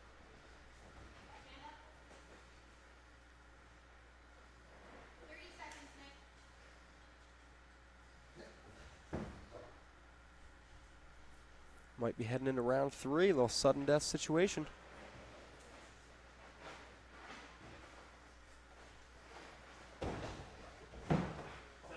I love the effort, though, and the aggression. Like, you got to go for it. Right, exactly. I mean, even if you're not successful, you still got to try for something at the end there. You know what I see, guys? I see some blood. Ooh, saved by the bell, maybe? I'm going to say, like, I like going for those, like, really risky sorts of submissions at the end of the round. That shows, like, a lot of awareness, too. It's like, maybe this will work, maybe it won't. But yeah, and you got to think, like, the mental aspect as well. Because, you know, he just ended that round, you know, with a guillotine attempt, you know, like, at the end. You got to think maybe that can mess up your opponent a little bit more because you just ended up, you know, on top, essentially, for that last round. So what is the other opponent mentally going into this last round? Right. What are they thinking? I mean, obviously, we don't have to worry about judges like MMA fights and stuff, where if you end up, the round on top, it looks better in the judge's eyes. But for this, you're just thinking more mental warfare with your opponents. Mm-hmm. And yeah, I mean, round 3, sudden death, that's as mental warfare as it gets. You have to be tougher. You have to find a way somehow. And now with the new rules, you don't even get that automatic overtime if it's 0-0. So this is it. It's do or die, or you're going home with nothing. I honestly like the rule change. I do. It's honestly, if you didn't even get a submission, you don't even earn the overtime. It's like if you couldn't even get a sub for those first 3 rounds, then you know what? Hey, call it a draw. A lot of times we see, or used to see, when it was an overtime match with 0 submissions, still ended in a draw, Yeah. So I agree. I think if the pressure wasn't put on, get out of there. And to be fair, we've had 2 draws tonight, and both of them were They're great. Yeah. Yeah. So, and that's fine. Sometimes people are very evenly matched, or someone's defense is just so good. It wasn't for lack of trying.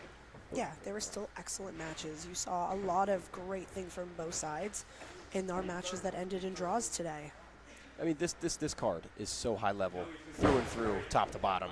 You're gonna see a lot of stretched out, very technical jiu-jitsu compared to, maybe 2 newer blue belts just going head to head and trying to kill each other. Yeah, our arena matchmaker, AJ Deshani, he made sure he brought in the most exciting grapplers in this area. We want to showcase, the tri-state Northeast grapplers that can really put on a show. So we bring back the grapplers that obviously know how to do that. I mean, at the end of the day, we're here to be entertained, right? Like, that's what sports are, so. Mission accomplished. I'm entertained. Oh, I like it. it. Yeah. Cartwheel number 2. Cartwheel number 2. Straight into a false reap. I love this. And he set that up by grabbing his own toes to force his hook into the right spot on the cartwheel. Oh.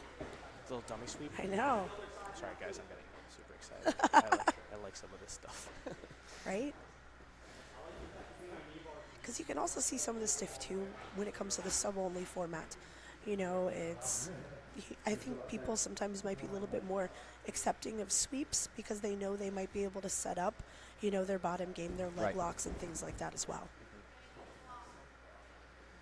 That was one of the things I've really hated about competing just in a point rule set is being on top helps a lot, and I didn't feel comfortable on my back playing guard game. So in a submission only, yeah, it's unique because you can really be comfortable playing anywhere.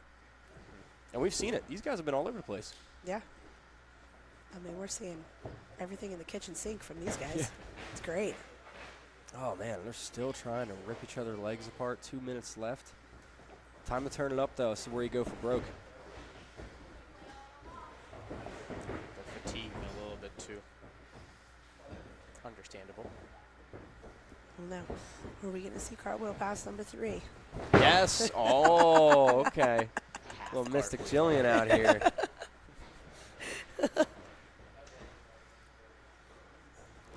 Number 4, too. Number 4. Ooh. Where's our cartwheel Into counter? A donkey guard. Oh, man. Yeah, just going for anything. Right? Hey. Minute left. It's time to start flying and ripping whatever you can. Yep, whatever's in front of you, man, just go for it. It's also super impressive. I was talking to Nick before. Again, working off saddle. that. Yep. Going for that false reposition right into that saddle. These have been some good final minutes tonight in the draw matches because there's been a lot of effort. You can see the exhaustion in their faces too right now. It's kind of crazy, as Nick said that he was sick a week ago and wasn't really training a whole lot, then decided to do this. His cardio looks great for someone who's in bed. Ooh. Oh. Just right angle. Oh. Nuts. He felt that. He didn't like that. That was close. There's probably more pain in the calf. These guys are definitely not going to tap to pain compliance, though.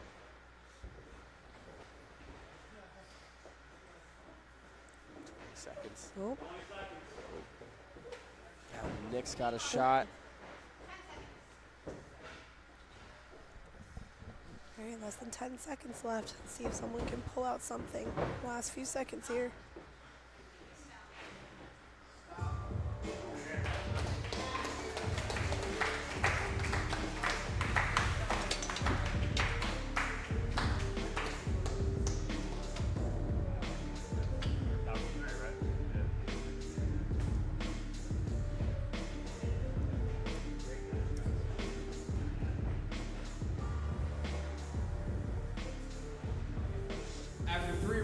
Nick Mancini and Dietrich Trumbauer end in a draw. Great match, guys.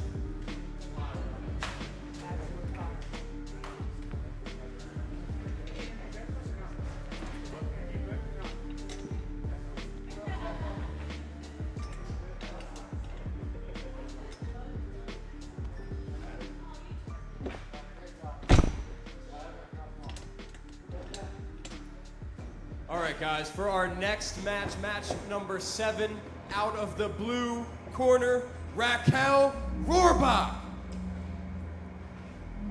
Raquel Rohrbach, it's her debut here at Arena Grappling. She's from Berks County BJJ, and she's a brown belt.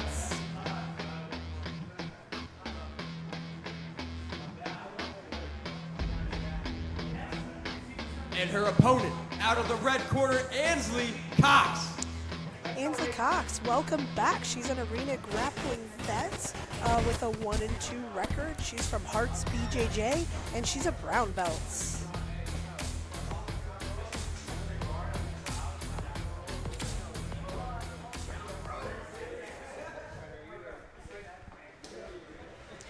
All right, I'm personally really excited for this match. Both ladies, man, I love them. So I've known both of them for a while, and they've both done commentating here for Arena Grappling. Raquel, I did our women's card. She was the commentator with me, and Ainsley, you can catch her on the commentator mic next weekend for Gym Invasion 2. This is sort of exactly what we expected from this match. Raquel's a self-proclaimed card puller, and Ainsley loves to be on top, so. Yeah, Ainsley's her pressure game is insane. You know, she's got her pressure passing on point. So I don't think we're going to see much deviation from it. From training with Ansley recently, I've also come to discover she's very well versed in the leg department as well, like we've seen tonight with a lot of our competitors. But I wouldn't be surprised if I see her drop back for a leg, without a doubt. She comes from a great team, too, Hearts BJJ. One of the head instructors there, Rick McCauley, was an OG at ADCC, heel hook for people back in the 2000s.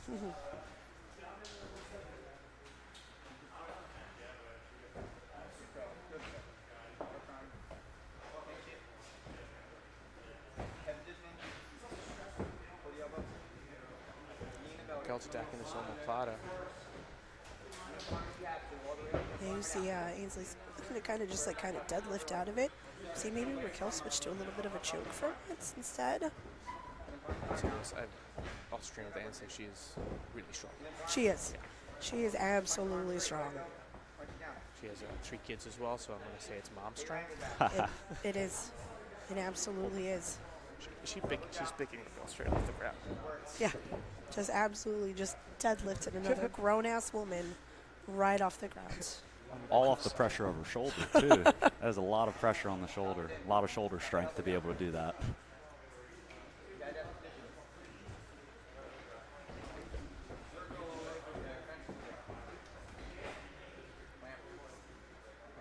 But also the difference, too, is, you know, Ainsley, she competes all the time. Like, she's another one. She's super active. And even though she does have kids, family, everything like that, she is still out there competing what almost seems like every weekend. She's always out there. She will compete against anyone you throw at her. Because I will say, like, I give her props. You know, me and Ainsley are of a certain age, you know, when it comes to competing. And I personally, I don't like competing against the youngins. You know, I am not about that life anymore. Ainsley does not care. Like, she will take on anyone that they put in front of her. Age does not matter. She did a really good job of fighting out of that heel hook and that toe hold right there. And yeah, I 100% agree. Ooh, careful that calf slicer that's there. That calf slicer is a sneaky one. Raquel is really throwing everything at Ainsley right now. And I'm really glad to see Raquel back on the competition scene as well.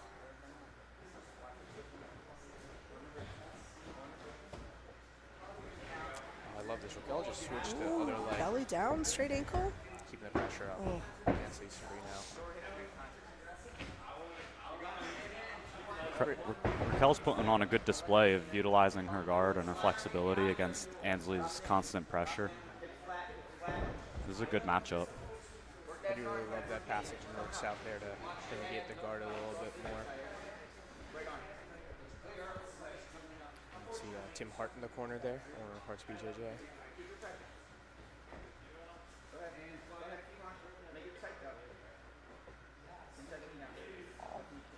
Just switching maybe a little bit of a guillotine grip there. He lost a little bit. Thought about the spiral right there for a second.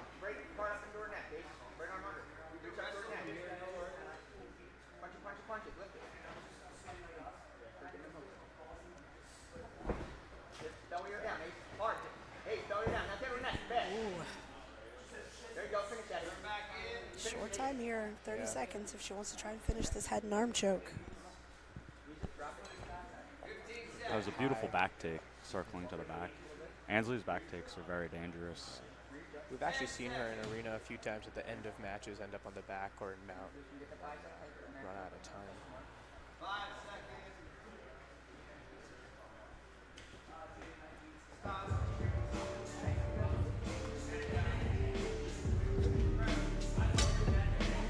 Right, end of round 1. You know, we saw a lot of great jiu-jitsu from both ladies here.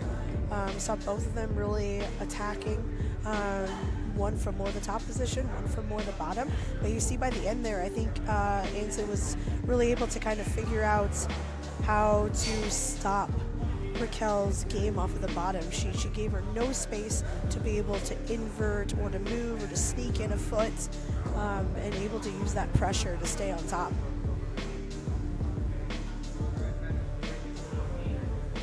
How much do you guys think all those failed leg lock attempts are going to play a factor over time here? Yeah, it definitely, you know, it really changes the confidence on the person who's defending, because you feel like, you know, that everything they're throwing at you, you're figuring it out, you're able to escape. You feel like, you know, maybe they don't have much more than that. It gives you confidence, definitely. Hopefully not too much confidence. You don't want to underestimate anyone because, you know, it's 1 5-minute round obviously is not going to be everyone's jiu-jitsu game. You're not going to see their full arsenal that they have. Nancy's in a little bit of danger for triangle here.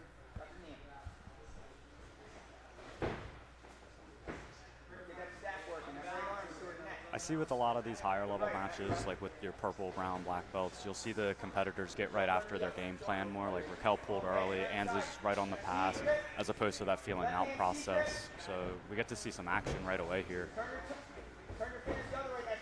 It's true a lot in competition, right? Like you really want to utilize your game plan. 5 minutes is actually not a lot of time. I know for many competitors it feels like an eternity, but it's not a ton. Ooh. Just got a nice little gift wrap there. Just going to use it to take the back. To the back again, almost. A little off to the side. Oh, nice adjustments. Interesting about Raquel is like her elbows will like cross the plane of her body, and normally you would say that's a bad thing, but she uses it really well to like expand them again. Yeah. It's something I think I gotta play with next week. Good use of that free hand by Raquel to trap that leg. But Ansley got it right back to the mount position. She's working this tight head and arm choke right now. Just need to readjust by shifting a little further south and coming back up.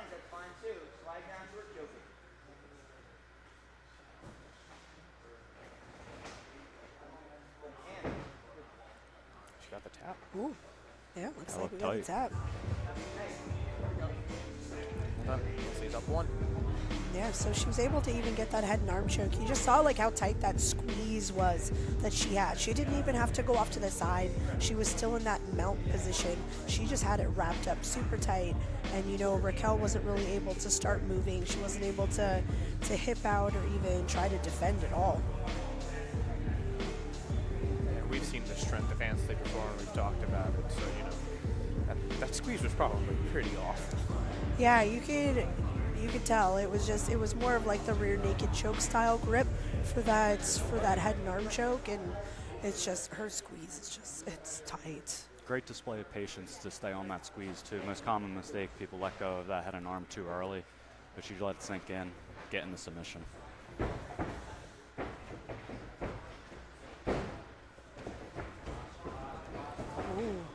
Hey, get your leg out. That's Oh, it. nice little Get roll. your leg strong and start climbing up. Don't let that foot, don't let your right foot come out, Ace. Flex your toes. Yeah, so he's hooking on the back of Raquel's leg. It's kind of hard to see because they're both wearing I know they're black both wearing spats. black leggings, so it's really it's hard to tell whose leg is whose. Okay, so Raquel does have a leg on the inside and the outside. And Ansley's just trying her best to keep her hooks behind the knee. Yep. So it looks like To her neck, Ace. Pull her hips down, back it out a little bit, Ace. Back her down. There you go. Good control. Get under her neck now, Ace. You're already in position. Now clear the foot down.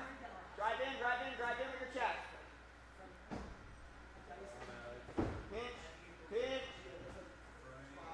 We're almost there, Ace. Such a strong over-under pass, but Raquel is so flexible. she's able to still keep that leg on top to really prevent like the pass finish. That leg on top could also be a bait to maybe go for the buggy choke, maybe let her pass. We've seen a few of them attempts earlier in the card, but this pressure from Ansley is making it hard to set any bomb attacks up. Looks like she's looking for the back again. Yeah, because I think this was the hard part, you know, there was only one direction for Raquel to go when you're up against the cage. So she was trying to go maybe a little bit belly down to try and work her way back up. Pick her forehead up and punch underneath her chin. Oh, it looks like she's under the chin. Oh, that's a tap. That was tight. Yeah. Big job there from Ansley Cox. Really impressive display jiu-jitsu by Ansley today.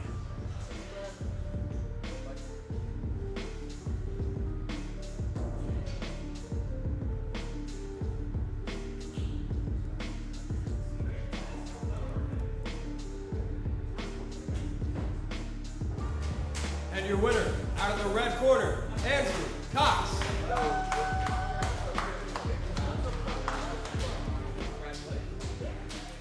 I'm here with your winner, Ansley Cox. Ansley, you got it done in the third round. We were talking, is this one gonna be a draw? No. How good does it feel? Why'd you wait so long? I was working. Raquel is awesome. She's an awesome competitor. I was doing the best I could. She has great leg entries and stuff, so it was a hard match. And then you're no stranger to this cage, you're no stranger to arena, so safe to say you want to keep getting back in here and competing in 2024? Yeah, I'd love to. Trying to get better a little bit each match, so feeling good. And then, you know, I've been saying to everybody, live audience watching us talk right now, watching you just get the win, so anything you want to say to all the fans out there? Just thank you for the support and keep following Arena. It's awesome. Ladies and gentlemen, your winner, Ansley Cox. Congratulations.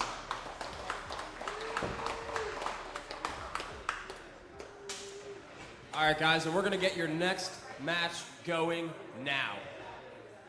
First up, out of the blue corner, CJ Berkheimer. Right, CJ Berkheimer. He is an arena grappling vet. He has a record of 4-3-1 with 9 submissions. He's from Paramount BJJ, and he's a brown belt. And CJ's opponent, out of the red corner, Luke Staley. Welcome back, Luke Staley.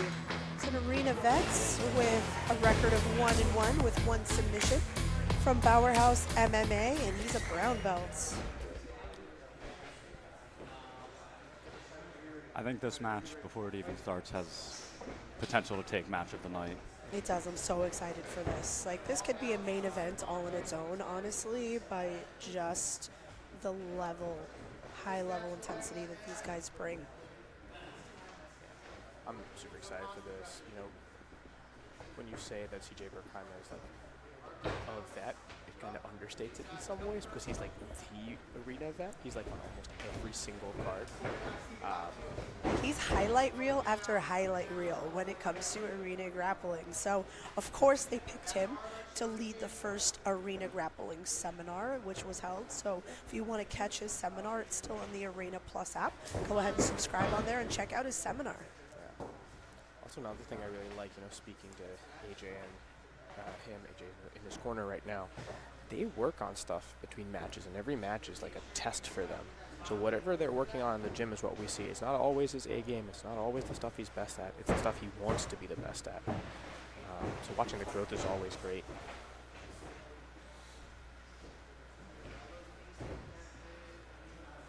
I think keys for both guys this match, if Luke can control the pace and keep that high pace he had against Cockle, he might have some advantages there. But if CJ is able to slow it down with his guard ability and wrap him up and then turn it into his game, that's where his keys would be to win the match as well. But both these guys are excellent. Ooh. Luke's also one of those quintessential MMA guys where he has really good base. He moves really well. He makes good decisions. When he's in danger, he's like out and then right back in. Yeah, he's a pro MMA fighter. He's 2-1 in MMA. So he's got, to include amateur, he's got 10 overall fights under his belt already. Plus, he's a wrestling coach. So he's got a really solid base when it comes to grappling. I'm seeing a lot of rapid attacks from Luke here. Chaining attacks together on the head, on the arm, on the leg. Just going through everything right now. Yeah, he's got a nice little bite on that arm. He's really trying to yank that out. I mean, good thing is, hey, it's early. Probably not going to be slippery yet, but they're not going to be tired. So it's going to be hard to really break those grips when someone's not really tired yet. Yeah. And just like if you guys train a whole lot with MMA fighters, you know this, they go a lot more for submission first, then position, which is not normally how jiu-jitsu people approach things. So we're seeing that a little bit here. He's going for the head, he's going for the kimura. He used the kimura to get the pass.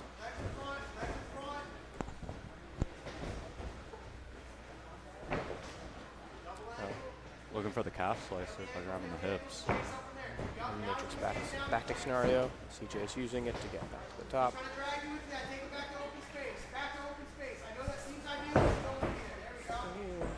Nice. CJ was able to just drag him down, take his back. He's not accepting this position though. Like, he is trying to build his way back up immediately.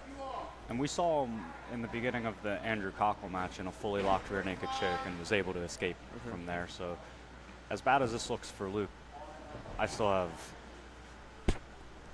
intuition that he's going to be getting out of this. Yeah. As you said, it is happening. You'll also see with Luke using the cage super effectively. He got up to 3 points. He put CJ's back to the wall, uses that to get some balance.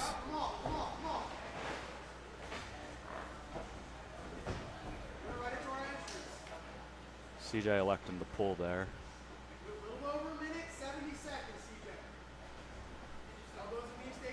That Kimura pass again.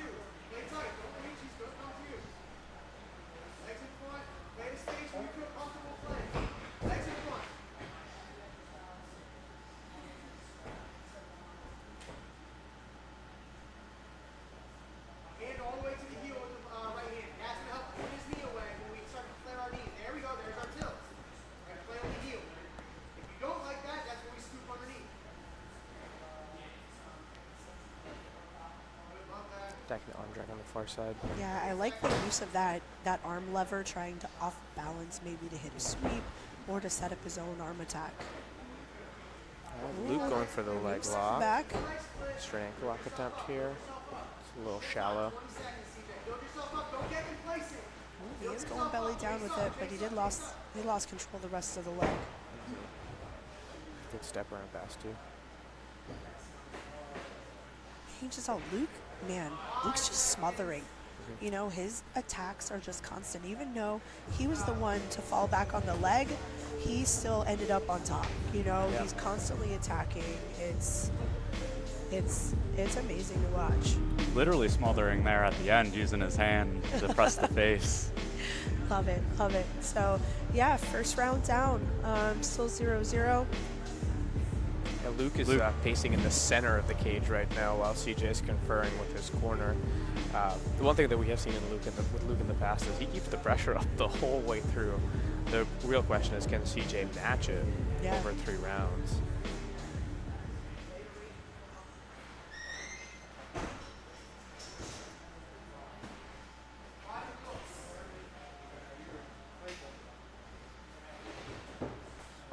let's see round 2 here. It's kind of a nice like filling out period that first round, and I think the second one, I think we're going to really see him getting at it. Almost strike to strip a grip there. It was just an aggressive push. Yeah. That's it. A strike is technically 2 parts. It's an extension and a retraction. So if you don't retract, it's not a strike. Right, exactly. Aggressive grip breaking, it's fine. Yeah. It's fine.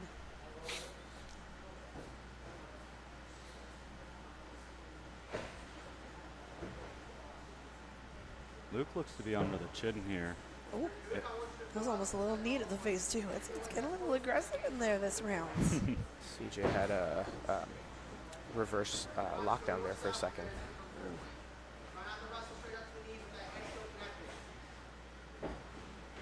You can see Luke, like he's got a bite on the head, and he was trying to switch it off to like Tars. He's trying to work some kind of a choke, and it's really masterful that he's just switching between different chokes to try and get a finish. That was a great Granby. That was a very nice guard retention there by CJ. And the second he did it, Luke just punched him in the neck. Or not punched, he strongly gripped his neck. He's got nice wrist control underneath the back too. Nice. Luke's really using the cage too.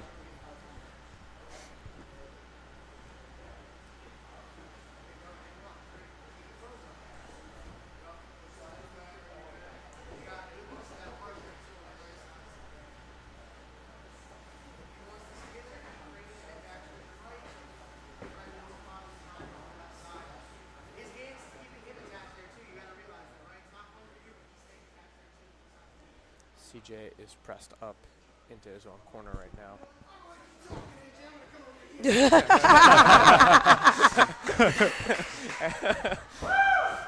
As I said that, Luke pulls up Rob Davashvili and just walks CJ to the other corner.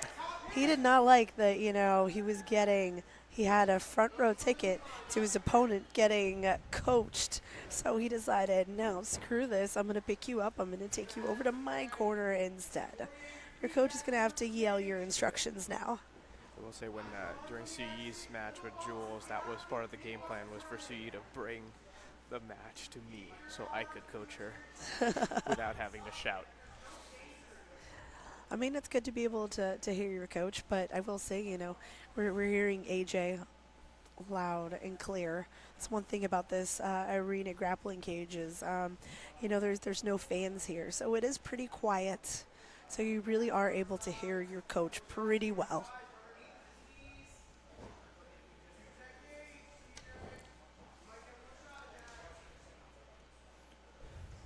Luke just has this smothering pressure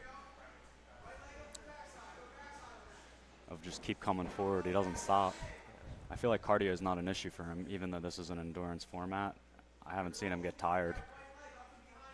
Like if he's used to doing 3 hard 5 minutes in MMA, where you're switching between basically 3 sports continuously, just jiu-jitsu for 15 minutes is hopefully a little easier. Oh, setting up a nice little Kimura lock. He's just yanking on it. Yeah, the problem is, he's not pressuring down on the rest of his body. Yes. So when he's yanking up, he's pulling CJ's whole body with him, but he's not able to break the grip yet. So there we go. Balls on the head again. Now from here, he can really try to break that grip while he's pressuring down on him. Kind of want to sit and yank with your upper body. It looks like CJ is hiding his hand between his legs now, so that's going to It does, yeah. It looks like he's grabbing behind the knee hamstring to defend. Because Luke's doing a good job of, he's got the shin on top of that arm. He could also switch to, off of just a regular traditional arm bar off there as well. It looks like he's trying to bring that inside leg over and maybe figure 4 his legs. Switching to the head now.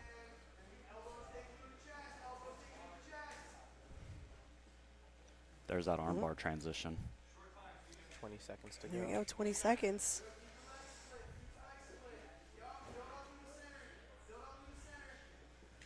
I like the way CJ's hiding his arm, but it's only going to buy time. It might be enough, though. 10 seconds. I think it's going to be enough.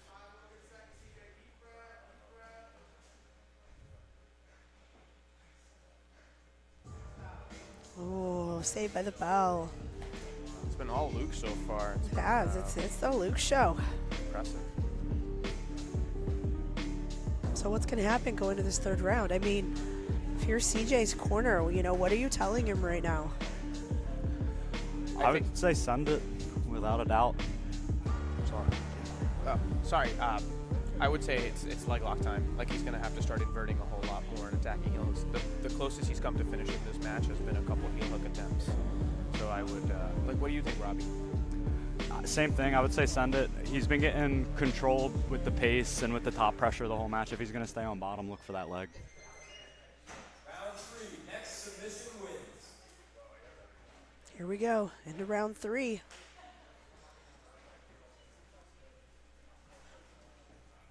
Let's see who can dig deep and pull out a submission this third round. Oh, Ooh. that was beautiful. Nice duck under there. Buggy. Oh. Is that the 4th buggy choke? Buggy choke of the night? We need our buggy choke counter.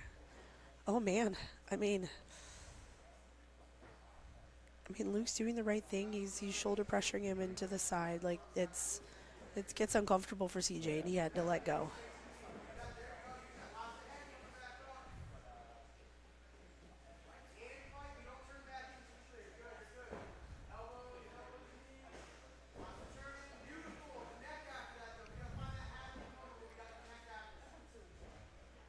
CJ early in the first round was able to utilize the legs to get to the back.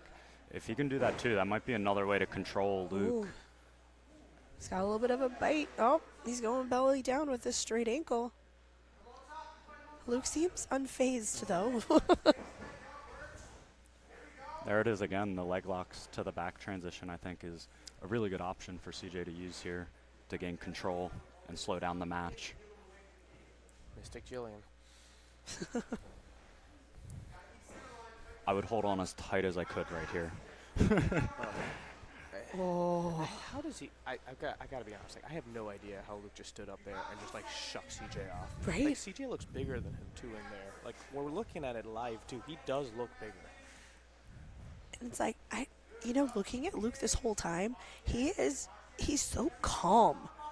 Has been, like you'll see, especially when people start to get tired, you see the emotions on their face, especially when the cardio gets a little tougher to keep up, the exhaustion starts to kick in.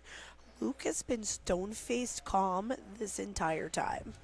The only time he seemed to break character was to tell AJ he didn't like listening to right? And then dragged him, right?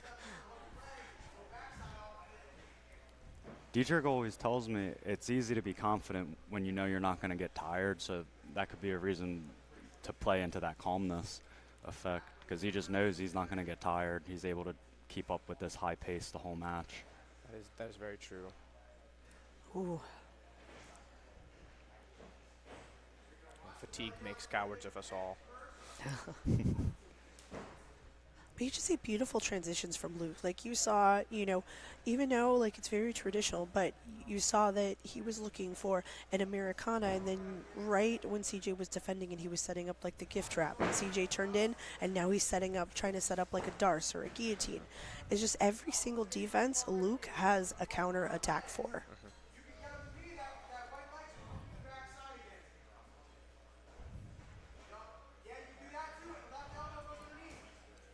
As we're getting to the deeper part of the night, right, and as the matches are going higher in skill level, I guess, you're really seeing that people actually don't break.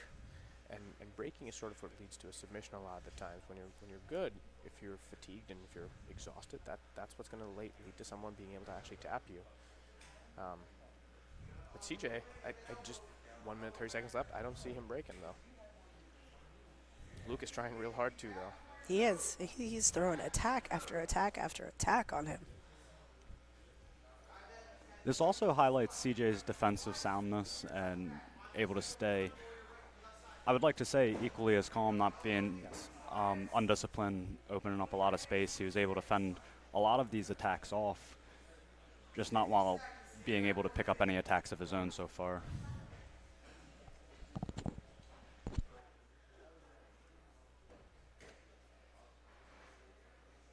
Very very high arm triangle. Just like you said, CJ is just staying flat, keeping his back to the mat, opening his elbows up a little bit, or his elbow, rather.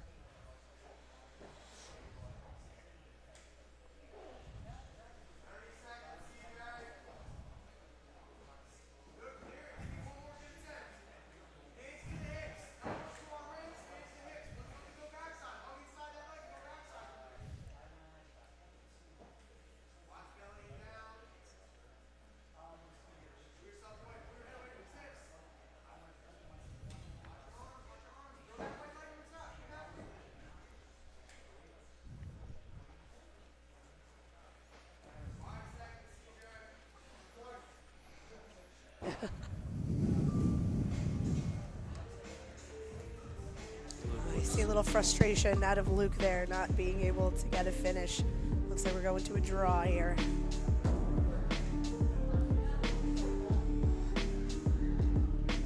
I'm gonna ask AJ to CJ Berkheimer and Luke Staley ends in a draw.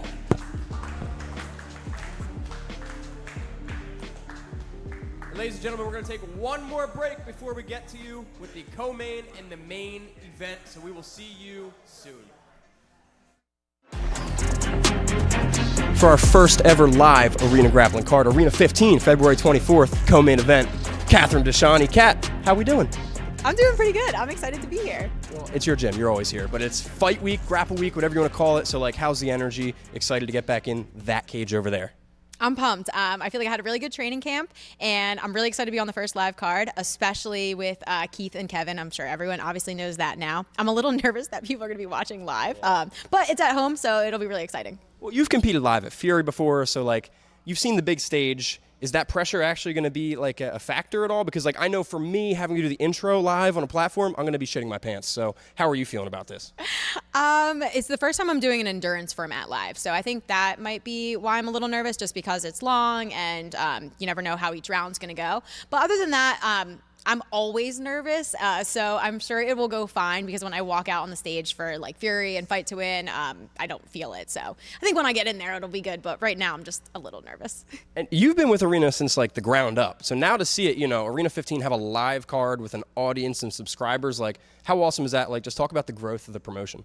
Oh my gosh, it's amazing. I was just watching the video back that Joe posted the other day, and it was like series 1 through 14, and it was so impressive to watch the grapplers that have come through this gym, that have come through Arena, that have been in our cage. It's incredibly awesome. The promotion has gotten better, the photography, the having a host now, the whole team has just grown exponentially. The merch, Schismatic Industries being a part of it, so everything's absolutely amazing. And now we have like huge headliners, so it's exciting to be a co-main event and to be a female on the card. So no secret, Droogs MMA, home spot of Arena. You own the gym, co-own the gym, so you train in that cage a lot. And you also have Josie and Joe Kemper both on the card with you. So I guess, like, how has training been? Like, have you guys been helping each other? Are you like happy, excited, proud to have all you guys go in one time at one card? I'm pumped. I actually think, unfortunately, Josie's not on the card this time. I'm a casual. But Joe Kemper's on it, and they both are my main training partners. So Josie and I have done actually a ton of rounds for the cage. I've been spending a lot of time in there because it's a potential to be at least maybe 20 minutes max. I've been spending like 25 to 30 minutes a session, so I'm definitely pumped. My cardio is ready to go. Awesome. And then, you know, like, just training in this cage every day, welcoming in Angie Baltazar. Like, how are you feeling about this match? I don't know what you've seen from Angie, but what are your thoughts overall on the matchup? I'm surprised I'm going to say this, but Angie is one of the first people that like isn't actually my friend, but that I've talked to a lot before this fight. I had actually asked her to come train a couple times before the fight, and then I wasn't able to find an opponent, and she agreed. So first off, shout out to her, because it was really hard to find an opponent, and then she just like full sent it. So that was really exciting. But also, I was actually telling AJ, I was like, wow, she's really nice. And he was like, stop. So I think it's going to be a really good fight, and I'm excited to bring the pressure and for both of us to be aggressive. And then just kind of like I said before, with my last super fight against Natalie, I'm excited to be her friend after. I was going to say, yeah, you like to train with your opponents afterwards, so you'll slap bump, be enemies, and then you can be friends afterwards. But, you know, you're no stranger to the arena cage and grappling in general. You're very credentialed and experienced. So, like, tell the fans who haven't seen you grapple before maybe what kind of style you bring to the cage. I don't know what you're going to be able to expect, because I am a guard puller by nature, but I don't know. It could be a wrestle mommy. I could be up against the cage. I might smother you. You don't know. You don't know what you're going to have to see, so you're going to have to tune in live. Wrestle Mommy. I love it. And Kat, before I get you out of here, anything you'd like to say to all the Arena Plus subscribers and Droogs MMA members? If you're not subscribing, make sure you are. Make sure you get the live feed, which is on Star something. Sounds right. I'm a casual. Me too. But make sure you subscribe. Make sure you follow at Arena Grappling because it's going to be huge and you guys are going to want to be on it. So if you haven't even tried or considered being on it, make sure you actually go to arenagrappling.com and apply for the next one.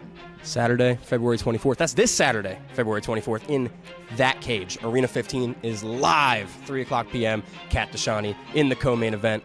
Tune in, folks. It's going to be killer. When we created Arena, we asked ourselves a very simple question. What would it take to bring submission grappling to the masses? The answer: build a new version from the ground up. Support our mission at arenagrappling.com with your Arena Plus subscription.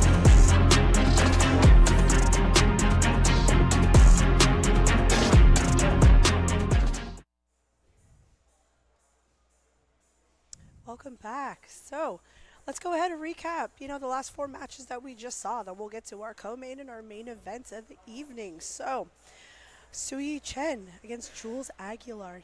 That was a really gritty match between 2 really high-level women. Love the match. You saw a lot of great jiu-jitsu from both. One was more of a top player. One a little bit more wanted to attack the legs, What was your feedback on that match? You were a little impartial to it, obviously, but... I think it was good. Sui's had a lot of success in this rule set before, so having can step up in competition a little bit, like a little harder match was good. But some of the things that we were working on in the gym, she got to use, and I thought Jules was doing a really good job of adapting to some of the pressure that Sui was putting on her and attacking the legs. But the goal very much was for Sui to stay on top in this match, and I think she did that really well. Submissions are hard against some people in this organization, so it wasn't for lack of trying. Both ladies did try to kill each other a whole lot, and I respect that. And I like the cage work a lot. I don't know if you guys heard my coaching in the corner, but I'm a big fan of fighting against a cage. We work a lot on it, so got to show a bunch of it. We got a cheese grater, which is one of my favorite things in jiu-jitsu, or jiu-jitsu in a cage, which is where if someone has their hands clasped, you rub it against the cage and they let go. So yeah.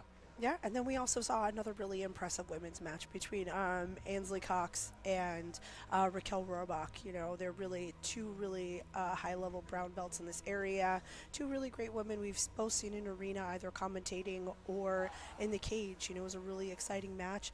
You just saw, Ainsley's dominance in the cage. Just her pressure jiu-jitsu was just phenomenal in that match. Despite the pressure too, Raquel was able to show an elusive guard and show some attacks of her own, but like you said, Ansley's pressure was phenomenal. She showed a very dominant performance, taking the back and getting those finishes. Yeah, and we've talked about this a little bit in the format of the rule set and all that, but the reason Raquel sort of ended up in some of those bad positions is because she was trying to finish her opponent. She was actively hunting triangle. She was actively trying to get leg locks. She was actively trying to get sweeps. Sometimes that puts you in a not great position, and Ansley is probably not the best person to try that stuff on sometimes, but I give her a ton of credit for trying. Yeah. So I think it was a great match. Both women showed off their jiu-jitsu really well. All right. Okay. Let's get into it. Our co-main and our main event. This is what everyone's been waiting for. Let's go ahead and chat a little bit about that. So we've got our co-main events between Kat Dashani and Angelina Baltazar. Yeah, so, Angelina is a wrestler, right? So I'm pretty excited for this match. She has a ton of wrestling down in Texas. She's moved up here recently. She's a brown belt now. It's going to be really interesting to see how her jiu-jitsu and wrestling mix together and feature in this rule set. Kat is obviously one of the co-owners of Droogs, and she's been in this commentary booth a whole lot before and competed in Arena before. She's an amazing guard, and I'm actually kind of curious because Kat's been saying that she'll pull guard a lot, but then sometimes she'll say she's going to wrestle, so we're about to find out what her game plan is. Yeah, we'll see. I'm really excited for that one. Kat, she just won, Nogi Worlds back in December as a brown belt, and now she's a new black belt, so I'm excited to see her compete today. Yeah, she has a super elusive guard, and it's always fun to answer the question, who's going to be able to, or what's going to win, wrestling or jiu-jitsu, and I think that's what we're going to see a little bit of today with Angelina's wrestling background versus Kat's really good guard. We're going to see who can play better from the top or play better from the bottom, and who can get that submission. All right, so we got our main event of the evening. You know, this is super exciting match that I'm pumped for. You know, this is big main event that we have here, first live card for Arena Grappling. We got Keith Krikorian versus Kevin Dantzler. So inadvertently in the locker room, I was talking to Keith about some of his old matches, and I accidentally insulted him. So I didn't mean to. So just saying that when you listen to this back, I'm a big fan. He's amazing. Like, he's one of the best. He's legitimately one of the best black belts actively competing right now. He's had amazing ADCC trials runs multiple times, and he is currently super active. He looks like he's on a warpath for West Coast trials. Like I said earlier, he just had a match on Fight to Win last week. He's competing on Arena today. He has a rematch against Reese Lefevre, who he beat before on Monday, and then he's flying over to Polaris next week to compete. Like, that is a strength of schedule that is hard to contend with. He's a man on a mission. Yeah. That's what it seems like. You know, he's trying to get all the experience, especially, you know, he's an ADCC vet. He's looking to get back to ADCC. So the only way you can do that is to show you are meant to be there. Yeah. So he's getting that experience along the way. Kevin's no stranger to facing high-level competitors either. Recently, he just went up against Aljamain Sterling in the community. Might be known as a controversial match, but I might be impartial to the jiu-jitsu and thought Kevin's guard looked great that match. But he also went up against Aljamain's teammate, Merab Dovashali, as well. Yeah. And put on both dominant performances. He's 6-0 on the Fury rule set. Let's see how he does in this rule set. I think it's going to be a battle of two really good guards, both looking for legs, arm bars, and it's going to be a really, really exciting match. Yeah. I think, you know, everyone knows who Keith Krikorian is here. You know, Kevin Dantzler, you know, he's not a national name, but he's known in this area. You know, everyone knows him as, you know, he's a family man. He's a coach. He's a phenomenal grappler. So no one can underestimate him in this area because we all know who he is around here. And, you know, I think he needs that. He needs that national attention as well. I think he's earned it. You know, he's been putting the time out there, and I'm so happy to see, you know, him get another, you know, main event against a really high-level guy as well. So love having Kevin here. Super excited, super pumped for him. Yeah, controversy at Fury notwithstanding, Kevin, this is a great opportunity for him, right? Like, a lot of us, basically we've seen him fight two MMA guys back-to-back and show off how great his guard is. But now he gets to compete against a true world-class jiu-jitsu guy in a great format, which actually does favor his style quite a lot. So, you know, I'm super pumped for it. Both of these guys are known for, like, submission hunting and top pressure and being able to play great guards. So it's like they're very well-rounded competitors. I couldn't predict where this fight's gonna go, and I really expect them to change up the game through the rounds, because Kevin is also known for sticking to game plans extremely well. Like, he is a disciplined competitor. So I'm curious to see how that first round goes and whether Kevin changes if he has a plan B or a plan C, because 3 rounds, you know, like, lots of stuff can change. Yeah, you see who can adapt. Like, this cage, you have to be able to adapt. Especially, you know, if you're down 0-1, you need to be able to change your game plan a little bit and change it so that you can come out on top as well. So let's go ahead. Looks like we're about to turn it over to Jake in the cage here so that we can come up with our co-main event here between Kat Deshani and Angelina Baltazar.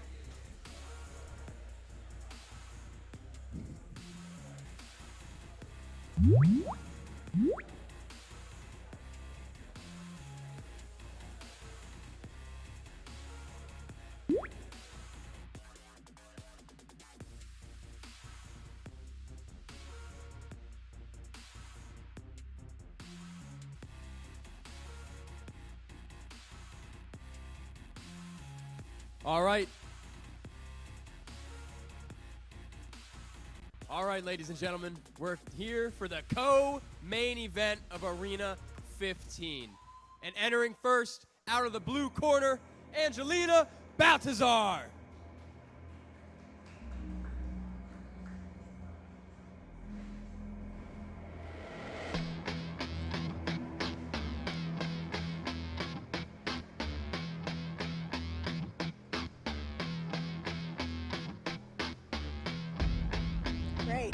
Angelina Baltazar. She's a debuter here at Arena Grappling. She's from 10th Planet El Paso, and she's a brown belt.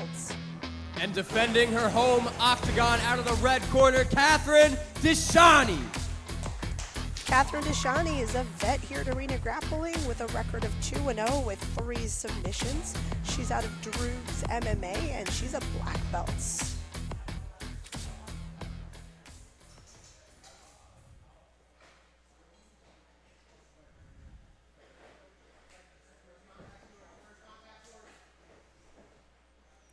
All right, here we go. Co-main event here. Man, looking at the resume of both of these women, super impressive. I mean, you look at Angelina, and she's a Texas Freestyle State champion, 3 times Texas State wrestling finalist.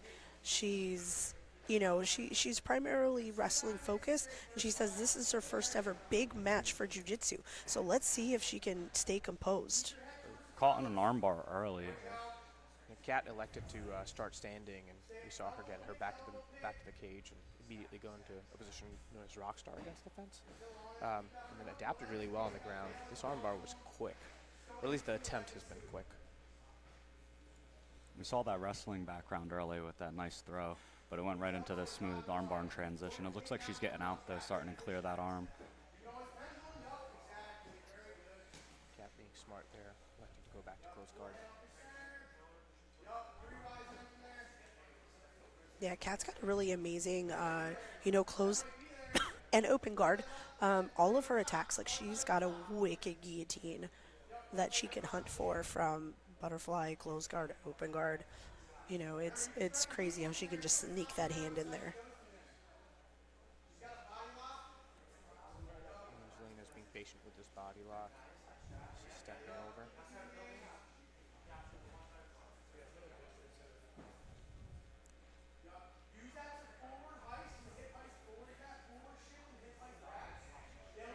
I know that we're in Kat's gym, but I think, in the local area, what people may not know.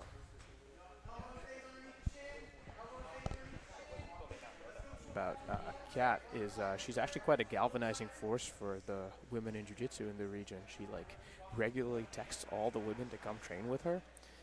I was here for some ADCC training a while back, and for the first time maybe in my entire 10 years of doing jiu-jitsu, I was in a room with majority women, like 5 dudes, but like 10 women. I was like, that's pretty awesome.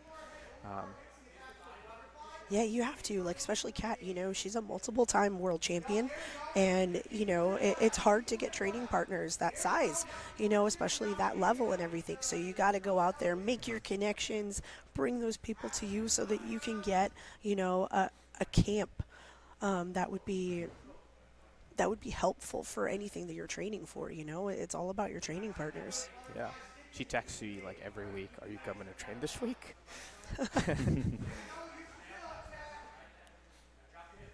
Angelina looking to get by this guard right here. She's Nice making her way. Ooh, TP choke right into a little bit of a leg entanglement.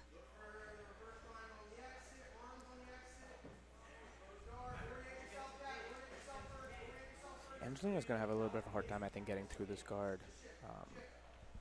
I'd like to see her use the fence a little bit more.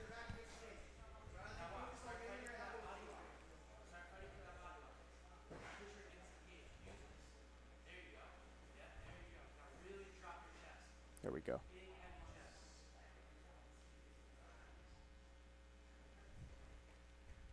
Angelina staying consistent on this body lock passing.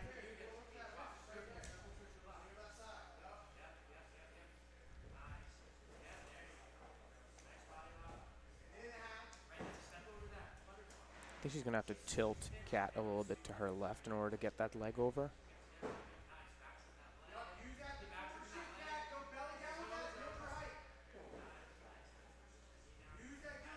I like the body lock pass. It's very effective. I just find it to be very time consuming, and especially in submission only formats, that could sometimes work against you if you don't get to a dominant position or an opportunistic position because you're utilizing that body lock pass. With that being said, it is very effective though. I agree. It really kills your opponent's ability to attack you effectively, but like you said, it could take you 4 minutes to pass someone's guard. Cat Ooh. trying Kimura. Maybe we see a wall walk here from Kat. Angelina very cleverly like pulling her away from the fence. Yeah, because if Kat was like closer to the fence, you see when she's trying to push off, her hips would be right next to the fence. She'd be able to get some more elevation, create some space. But when she's barely connected to the fence, her hips aren't really going to go anywhere.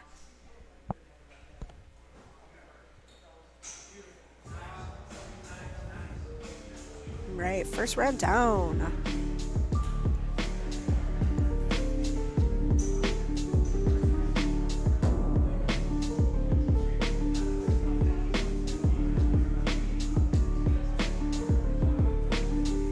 I think it felt like, Angelina, you could see she was getting a lot more comfortable throughout the rounds. I think at the beginning, that armbar kind of came on pretty quick. She was really defending early, but she still stayed calm and composed. And I think by the end, she was getting her groove a little bit, She was able to start, working her passes a little bit more and not letting Kat have all the offense. Yeah, to your point, I think it's, being on top has a lot of benefits. And it might not be the best for getting a submission sometimes, but it is very controlling.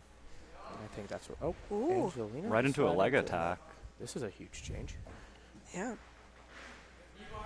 Yeah. I think Kat immediately spins out and starts to pressure up a little bit. It's actually almost the same position we saw with Sui and Jules to end their match. Yeah, Angelina's still keeping that leg, even though it wasn't quite a danger, but as she's rolling back the other way, she's still setting up some attacks. I think this is, well, we haven't seen a whole lot of Angelina on her back, so it'll be interesting to see. Oh, wow. Nice. Head and arm Kat almost taking the full mount. And she's walking her away from the cage, too, which is a very smart move. Because with that head and arm choke, you're not going to be able to finish it when you're up against the fence like that. As Angelina tried to turtle a little bit to overexpose Kat off, but Kat was savvy and tried to attack the back. Angelina elected to go back to her back. This will be interesting to see if Kat can control this position with Angelina's explosive bumps and wrestling background. If she can stay on top, that could change the tides for this match.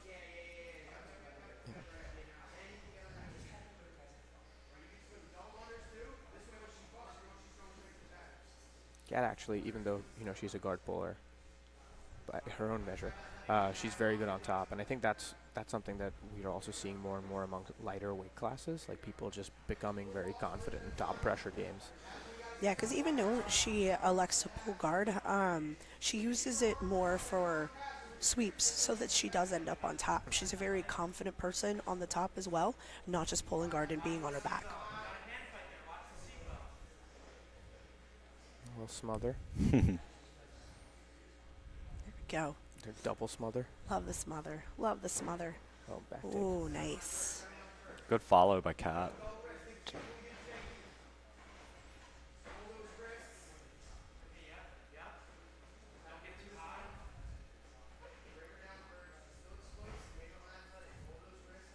Yeah, Kat's really trying to flatten her out a little bit. She's got wrist control on one side. She's trying to extend her legs out to flatten. But you see, Angelina's got a really good base.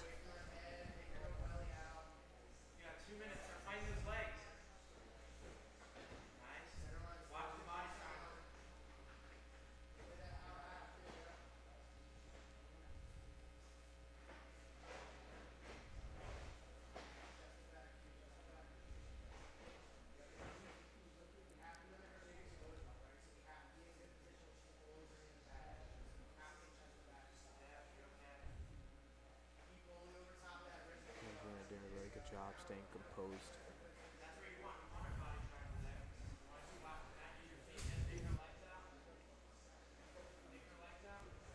Kat switching sides, getting a nice body triangle for some control. Off the fence a little bit there to do it again on the other side. Right in the corner of her coach, able to get some advice. AJ looks straight into both of their faces. It's like you gotta think like your opponent's just staring at her coach, you know, trying to defend chokes. It's gotta be uncomfortable. But it's real Double smother. Oh, smother back. You smother me, I smother you.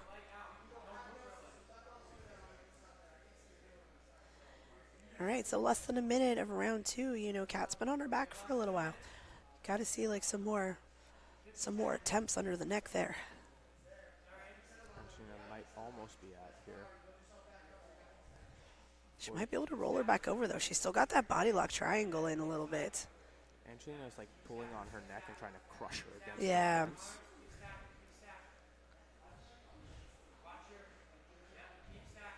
I will say from experience of being in that corner and like having a bunch of action happening right there, it's actually harder to see what's going on than you would expect. You see AJ having to move around that corner just to see the action.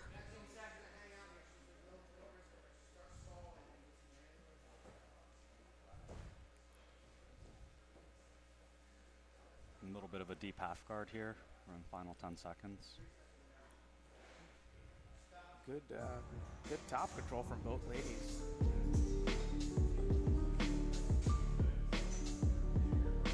Yeah, you see in round 2, really good defense by Angelina.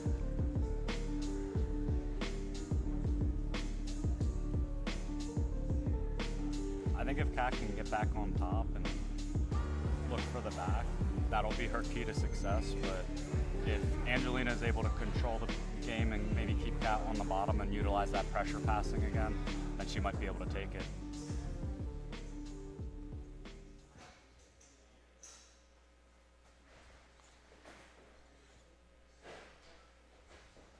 All right, here we go. Round 3. First sub wins.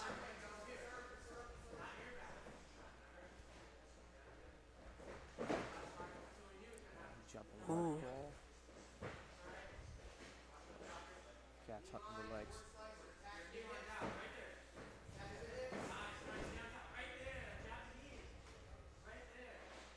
I don't think Angelina's going to be trying to leg locks this round.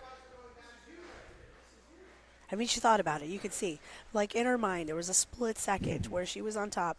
She saw Kat's leg. She's like, am I going to dive for the leg or am I going to try the guard pass?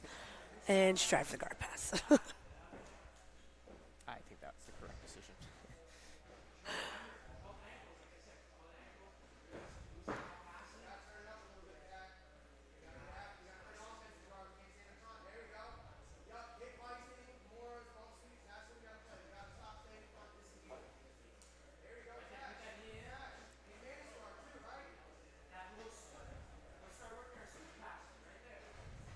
Ooh.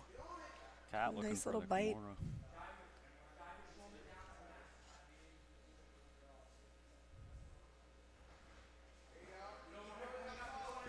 Possible triangle transition off of this. I want to see what she's going to do with it. She can use it to sweep. She's going to finish it. She's going to set up a triangle. Ooh, she might finish it from the top here.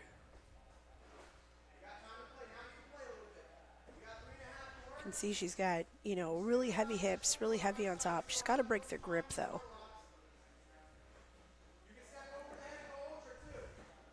She might be getting a spin for an armbar here.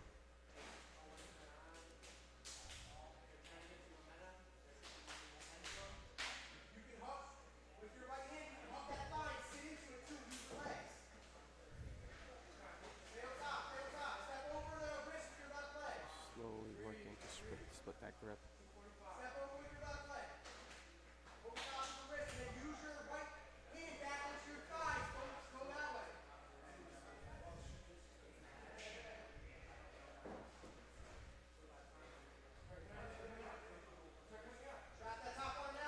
I think she's going to use it to take the back instead. There you go. Nice slick back take there. Right off of that Kimura trap. More smother. More smother. She's using the smother to pull her face up. But Angelina is controlling her far hand so she can't slip her forearm through.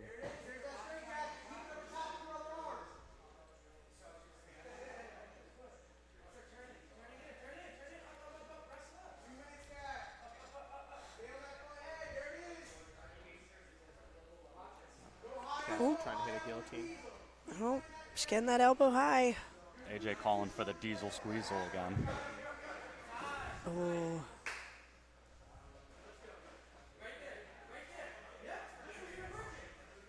Angelina has a good grip under that armpit.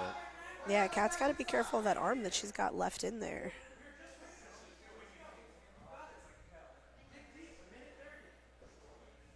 A minute 30, looking to create some isolation, find the submission.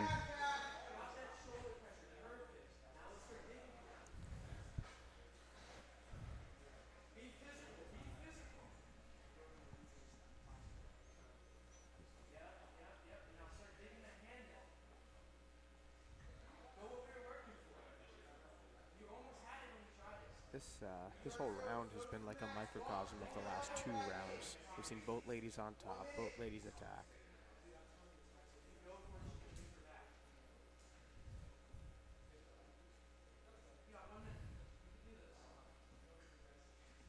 With this final minute left, I'd like to see Angela start to go for some submission attempts. Yeah, she's in such a good position. Oh, man. A little head and arm right here. Could be tight. I think a little too greedy with the attempt to finish there. Yeah, I want to see her forehead start going to the mat. She's leaving her head a little too high. She's trying to just do the rear naked choke grip. See if she's got the squeeze for that. Yeah. I feel like it's probably on Kat's face a little bit there. We can't really see very well from here.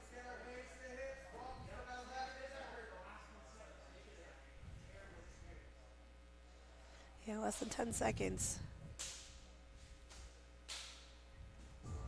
It's a good match. All right.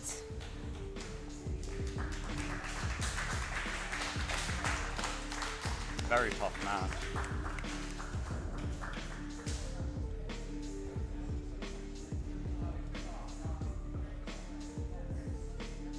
Ladies and gentlemen, the co-main event ends in a draw. Catherine Deshani and Angelina Baltazar. And now the moment you've all been waiting for. It is time for Arena 15's main event of the evening. Entering first up, out of the blue corner, Kevin Dantzler. All right, Kevin Dantzler, he's a debuter here at Arena Grappling. He's from Web MMA, and he's a black belt.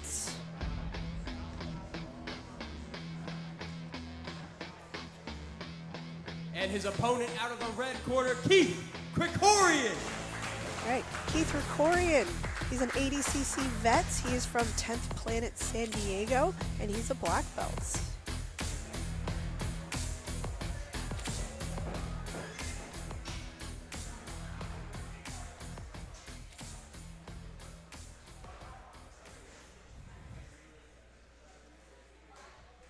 Right, here we go. Main event of the evening, Krikorian versus Dantzler. Dantzler quick to sit. Ooh, Keith looked for a little inside heel hook right there, almost off the bat. That's it.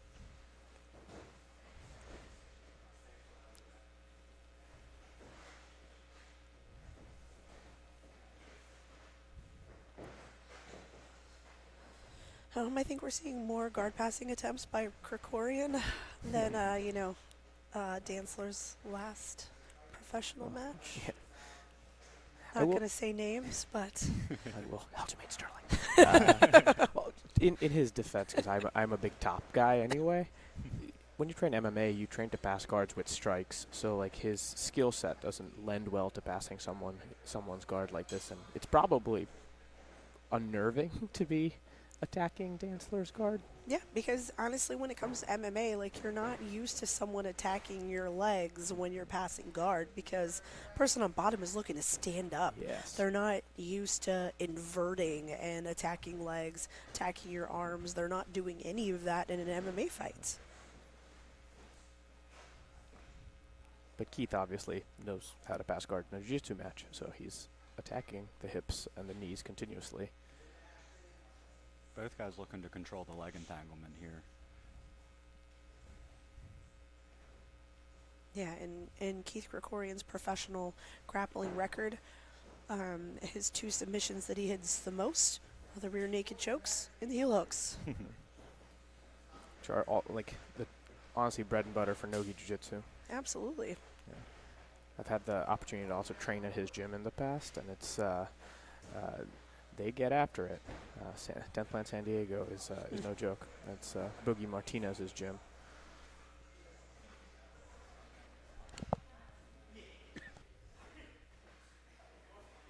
They decided to just move to the center. They're like, do you want to use the wall? Not really. Cool.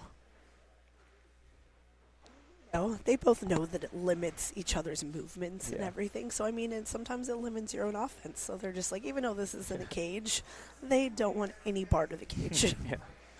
Which is perfectly fine. Yeah. And you know, we've discussed it through the night a little bit, but I'm a big fan of like setting goals in competition for people, and both of these guys want to be. Ooh. Kevin's arm bars are super sneaky. They are. That last sequence was phenomenal, attacking the arm and then going straight to the leg. Up down, up down. That is the way to play guard. Yeah, especially when you play K-guard, which Kevin does a lot. It also exposes a lot when someone tries to defend your K-guard. You can attack the upper body with arm bars and triangles and omoplatas and things like that. Ooh. Keith going for the guillotine. Yeah, so you saw like Kevin was very well versed with K-guard to be able to attack that armbar. Ooh. This is nice one of the mount. underrated parts of Keith's game. You know, he has extremely good top pressure. Sort of thrives on scrambles. He was able to switch up the tempo there. It looked like he had a little bit of a lighter passing style, and then he really picked up the aggression in that final sequence to pass Kevin.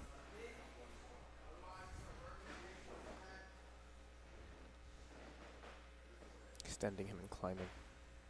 Yeah, he's really heavy with his chest, trying to extend Kevin's elbow out a little bit. Maybe set up the head and arm choke there. Maybe a smother. Mother's milk. Come on. It's also a very different approach than we've seen from the other head and arms we've seen so far. So, you know, he's very patient with it. Very patient. Kevin might want the cage now. Gentleman's agreement gone.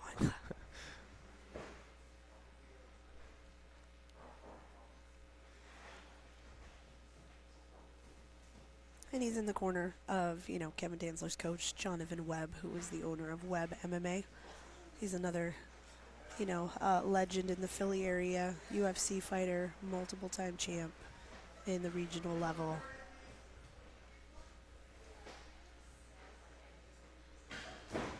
Ooh. Tried to jump over a guard there. Ooh, nice little bite on the leg. Right, less than 10 seconds left on this first round. Aggressive pace from both competitors for this first round. That's There really we go, good. end of round one. Awesome display. Very action-packed first round.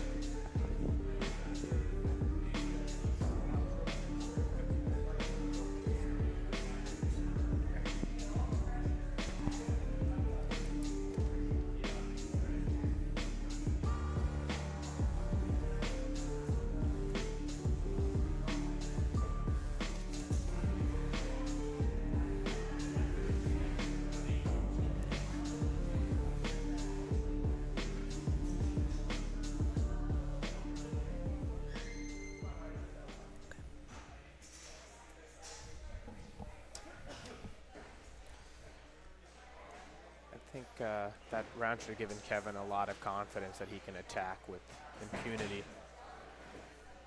Essentially, his defense held up, his guard held up.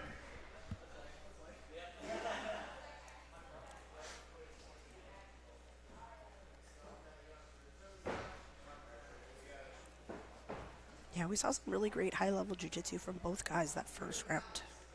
Second round, I mean, I think we're going to probably see a lot of the same. You saw them both attacking legs, attacking upper body, attacking everything.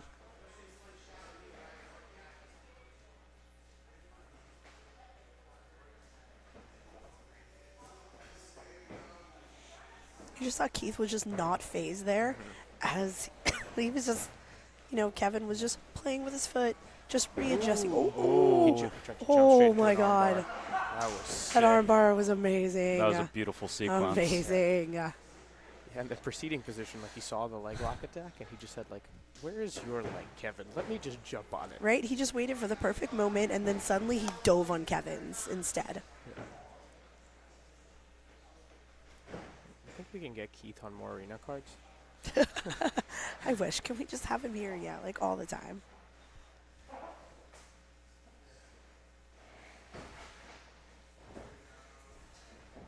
Keith keeping really up. good pass. Chained the knee cut and went to our side. I love this. The elbows above shoulders thing from Mount. Oh man, this is how you really. Nice sending him an S mount there. Oh, you see a nice arm bar there. Oh, that was a nice arm bar finish. That was beautiful.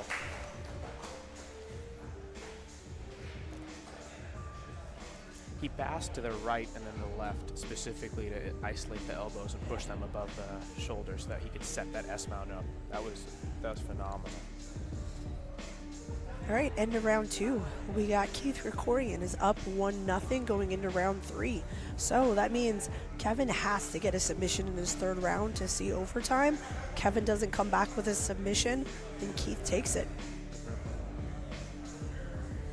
Kevin's already been super aggressive in this match, so it's going to be interesting to see if he switches up his game plan and maybe tries anything else, or if he just keeps that same aggression. Yeah. Keith Krikorian with a round 1 submission. Round 2, excuse me. Yeah, I think we saw that, Kevin was getting in the most trouble by Keith getting into the mount position. That's where he was kind of setting up the most, especially he was able to set up the armbar from there from S-mount. He was really trying to hit that head and arm choke before. Ooh, nice takedown. Already appears like Keith is not going to relax too much after that submission win in the last round. He's going to keep going for it.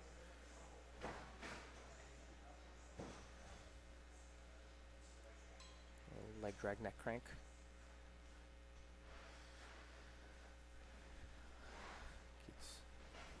Ooh, Keith might have a bite on the heel. There. He's got a bite. Oh, that's on. Oh. He had that for a while. Once that heel was that exposed, it was pretty much done. Keith even thought about it. He was like, do I really want to do this? And you just saw it on Kevin's face. He was like, ah, shit. Stuff.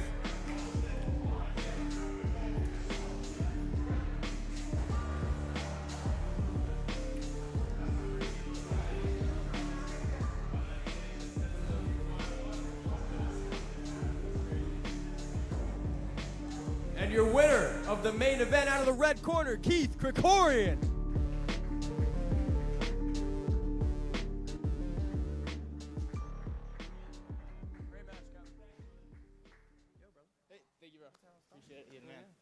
Ladies and gentlemen, I'm here with your first ever live event, main event winner, Keith Krikorian. Keith, how good does it feel to step into the arena cage for the first time with a win? It's the best, man, and I love this rule set because kind of takes the pressure off a little bit. You can fuck up, and then you still got time, chance to come back. So that was very comforting, and just knowing it was gonna be a fun match, having a good opponent like Kevin was that was great. Well, Kevin's beaten people like Aljamain Sterling, Merab Dvalishvili, and it took you to beat him. So, I mean, just kind of walk me through that matchup and the skill set. How was Kevin in here? He's the man, bro. He's very, very skilled. To be honest, I don't even blame Aljo for not being able to pass his guard. Like, I consider myself quite good at jiu-jitsu, and, his guard was very hard to pass. He's very, very tricky, very skilled. So, I'll give Aljo a little bit more credit on that. Kevin's very, very good. Well, we saw a lot of effort in the guard passing tonight. Maybe something we didn't see in Fury, but I'm not one to talk anyways. And Keith, man, first arena card with live crowd. So, I mean, anything you want to say to all the Arena Plus subscribers and everyone watching the card? Oh, dude, what a fucking cool event this was. Like, if you're not supporting this, then do you even like fun jiu-jitsu, I mean, come on. This is the best. This is, like, what the sport should be like. And then I already asked you this, but I'll ask you again in front of the camera. You were here teaching a seminar this morning at Droogs MMA. So can we get you back in here, and then can we also get you back in the arena cage soon? 100% and 100%. You already know this is like one of my favorite places to be. Some of my favorite people. AJ's the man. Pat's the woman. It's you guys are all great. It's awesome. Love it. Well, Keith, appreciate your time, man. Congratulations, ladies and gentlemen. Keith Krikorian.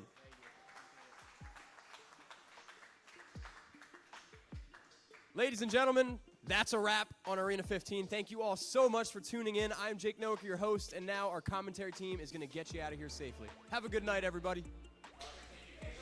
All right, just to recap that fun night that we just had here. First live card for Arena Grappling, and man, what a card it was. Tell me some of your favorite moments of the night.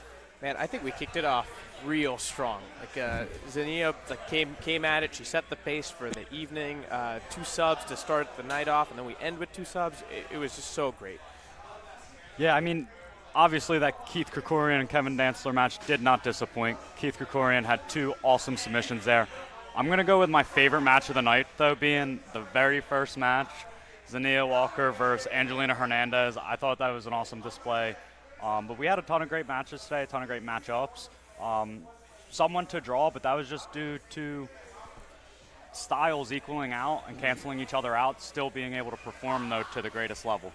Yeah, we had, talking about draws, you know, we had a bunch of them tonight, but, you know, they were well-deserved draws. They were bangers from start to finish. Like, more in the undercard, John Lopez against Jack Sudeth. Like, their match was amazing. It was a very back and forth.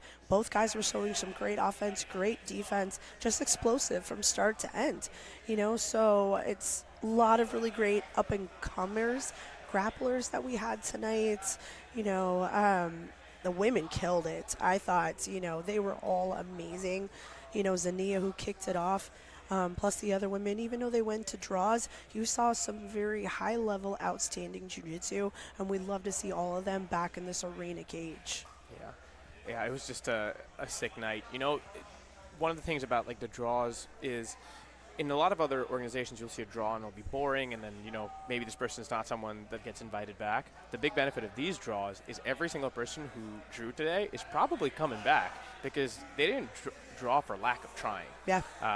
You know, they drew because of the quality of their opponents. So, amazing night. Yeah, you can see some very one-sided matches where you see one person, you know, they get into a dominant position, but they're not even really attempting subs, and it just becomes a boring match. None of the matches tonight were boring. You know, it's that main event, man.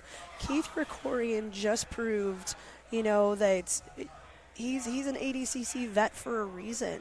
And so if you're going to take him on, if you're going to have a match against him, you need to come well prepared for everything he's about to throw at you. I'm excited to see who's going to be challenging Keith Krikorian now that he said he's going to be on the arena roster. Right, welcome, matchmaker AJ Deshani. Welcome. Give me this mic. I think it's like going through the whole system. I don't know what's going on, but I hope everyone can hear you at home just fine. But we're just recapping some of the matches, and we were just talking about Keith's ridiculous performance. The elbows above shoulders thing in that mount was a thing of beauty. yeah, I've spent some time with Keith, and when he wants to be a bully, he can. But elbows above head is for anybody on earth is not a good time. So yeah. What were some of your favorite matches? How did they go based on your matchups? CJ and Luke was a crazy pace. I know they both had to dig in and find a spot to keep going, and then Luke pulling them away from me was pretty funny. The main event obviously was really good, and Z coming out with a vengeance first match, like she was fired up, so that was like a cool one too. Yeah. Any matches go?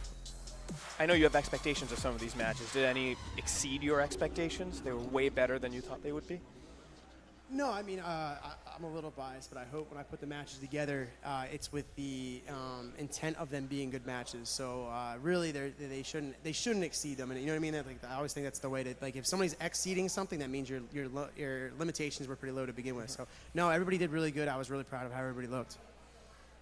We're really excited to see. We were just mentioning that all the girls on this card really put on today, and to see the girls' cards keep growing is amazing. Every time. Yeah, every time. I would love to do another all-female card. It's just getting the bodies to do it, you know what I mean? But the matches are worth their weight in gold every single time, man. The girls always put on. I can't name like one match that the females have had, and all the time that we've been doing this work hasn't been like them almost seemingly making it personal because they want it so bad. Like, they fight so much harder than all the guys do. Like, you rarely see the overtime, and this was back when, you know, the all-women's card that we had here at Arena, back when any type of draw would get an overtime round. I think we only saw maybe one overtime round that entire card. They were all hunting for the finish. You know, the women are always exciting. They always bring it. Yeah, I'm excited. Hopefully we get some more. It's only going to keep growing, so we'll keep getting more and more on. Yeah. All right. Well, thank you so much for everyone that tuned in to the show tonight. This live card was amazing. Hopefully you enjoyed every last bit of it. So thank you so much for the rest of the color commentary team, to come out here and talk you all through this wonderful arena grappling experience. Thank you, everyone, for tuning in. Join us next time and subscribe to Arena Plus.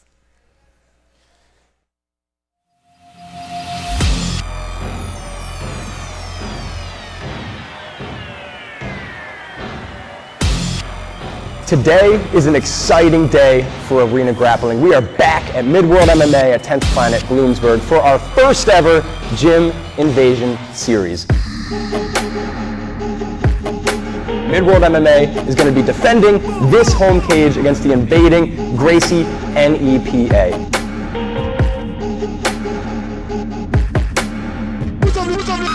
Mark, bring it up. Bring it. Let's have some fun. Let's make it exciting. So yeah, let's have some fun. Excited? Pretty good. Pretty excited. Excited, yeah. Looking forward. Confident.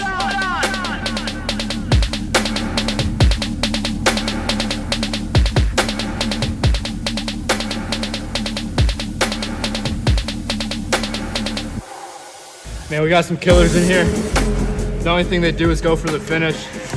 I really don't think Gracie's training like we are. I don't think it's gonna be close. Calling it. It's gonna be fun. I agree.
team with the most points at the end of those 5 matches that we have wins.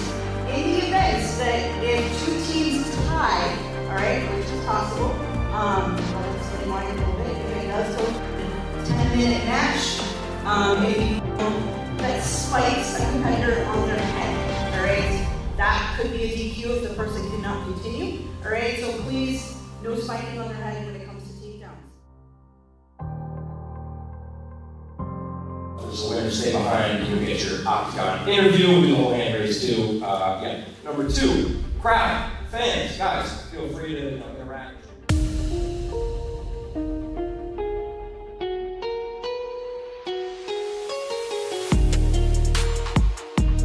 My name's Devin Pardo. I'm representing 10th Planet today. Yeah, this is my first time, so I've definitely wanted to step up the competition for 2024, and kind of arena just came across my face, and I'm like, all right, yeah, let's do it. I mean, these are the guys I roll with every day, so, you know, we're all comfortable with each other, we're all confident in each other. I think we're going to get it done today. My name's Ty Knuff, and I train at 570 Jiu-Jitsu. Had the opportunity to compete. I don't get a lot of those opportunities, so I'm just trying to take advantage of this one. It's cool. Like I said, this is a neat opportunity. It's awesome that Midworld is putting this on, and it's going to be on Arena Grappling. So I think it's just you know, it's an opportunity that not a lot of people get, so it means a lot to be able to be here. My name is Pearson White and I represent Midworld, 10th Planet Bloomsburg. I'm excited, I love to compete. I hope we win, we should win. It's your gym, you gotta defend it well. Hi, my name is Colin Brown.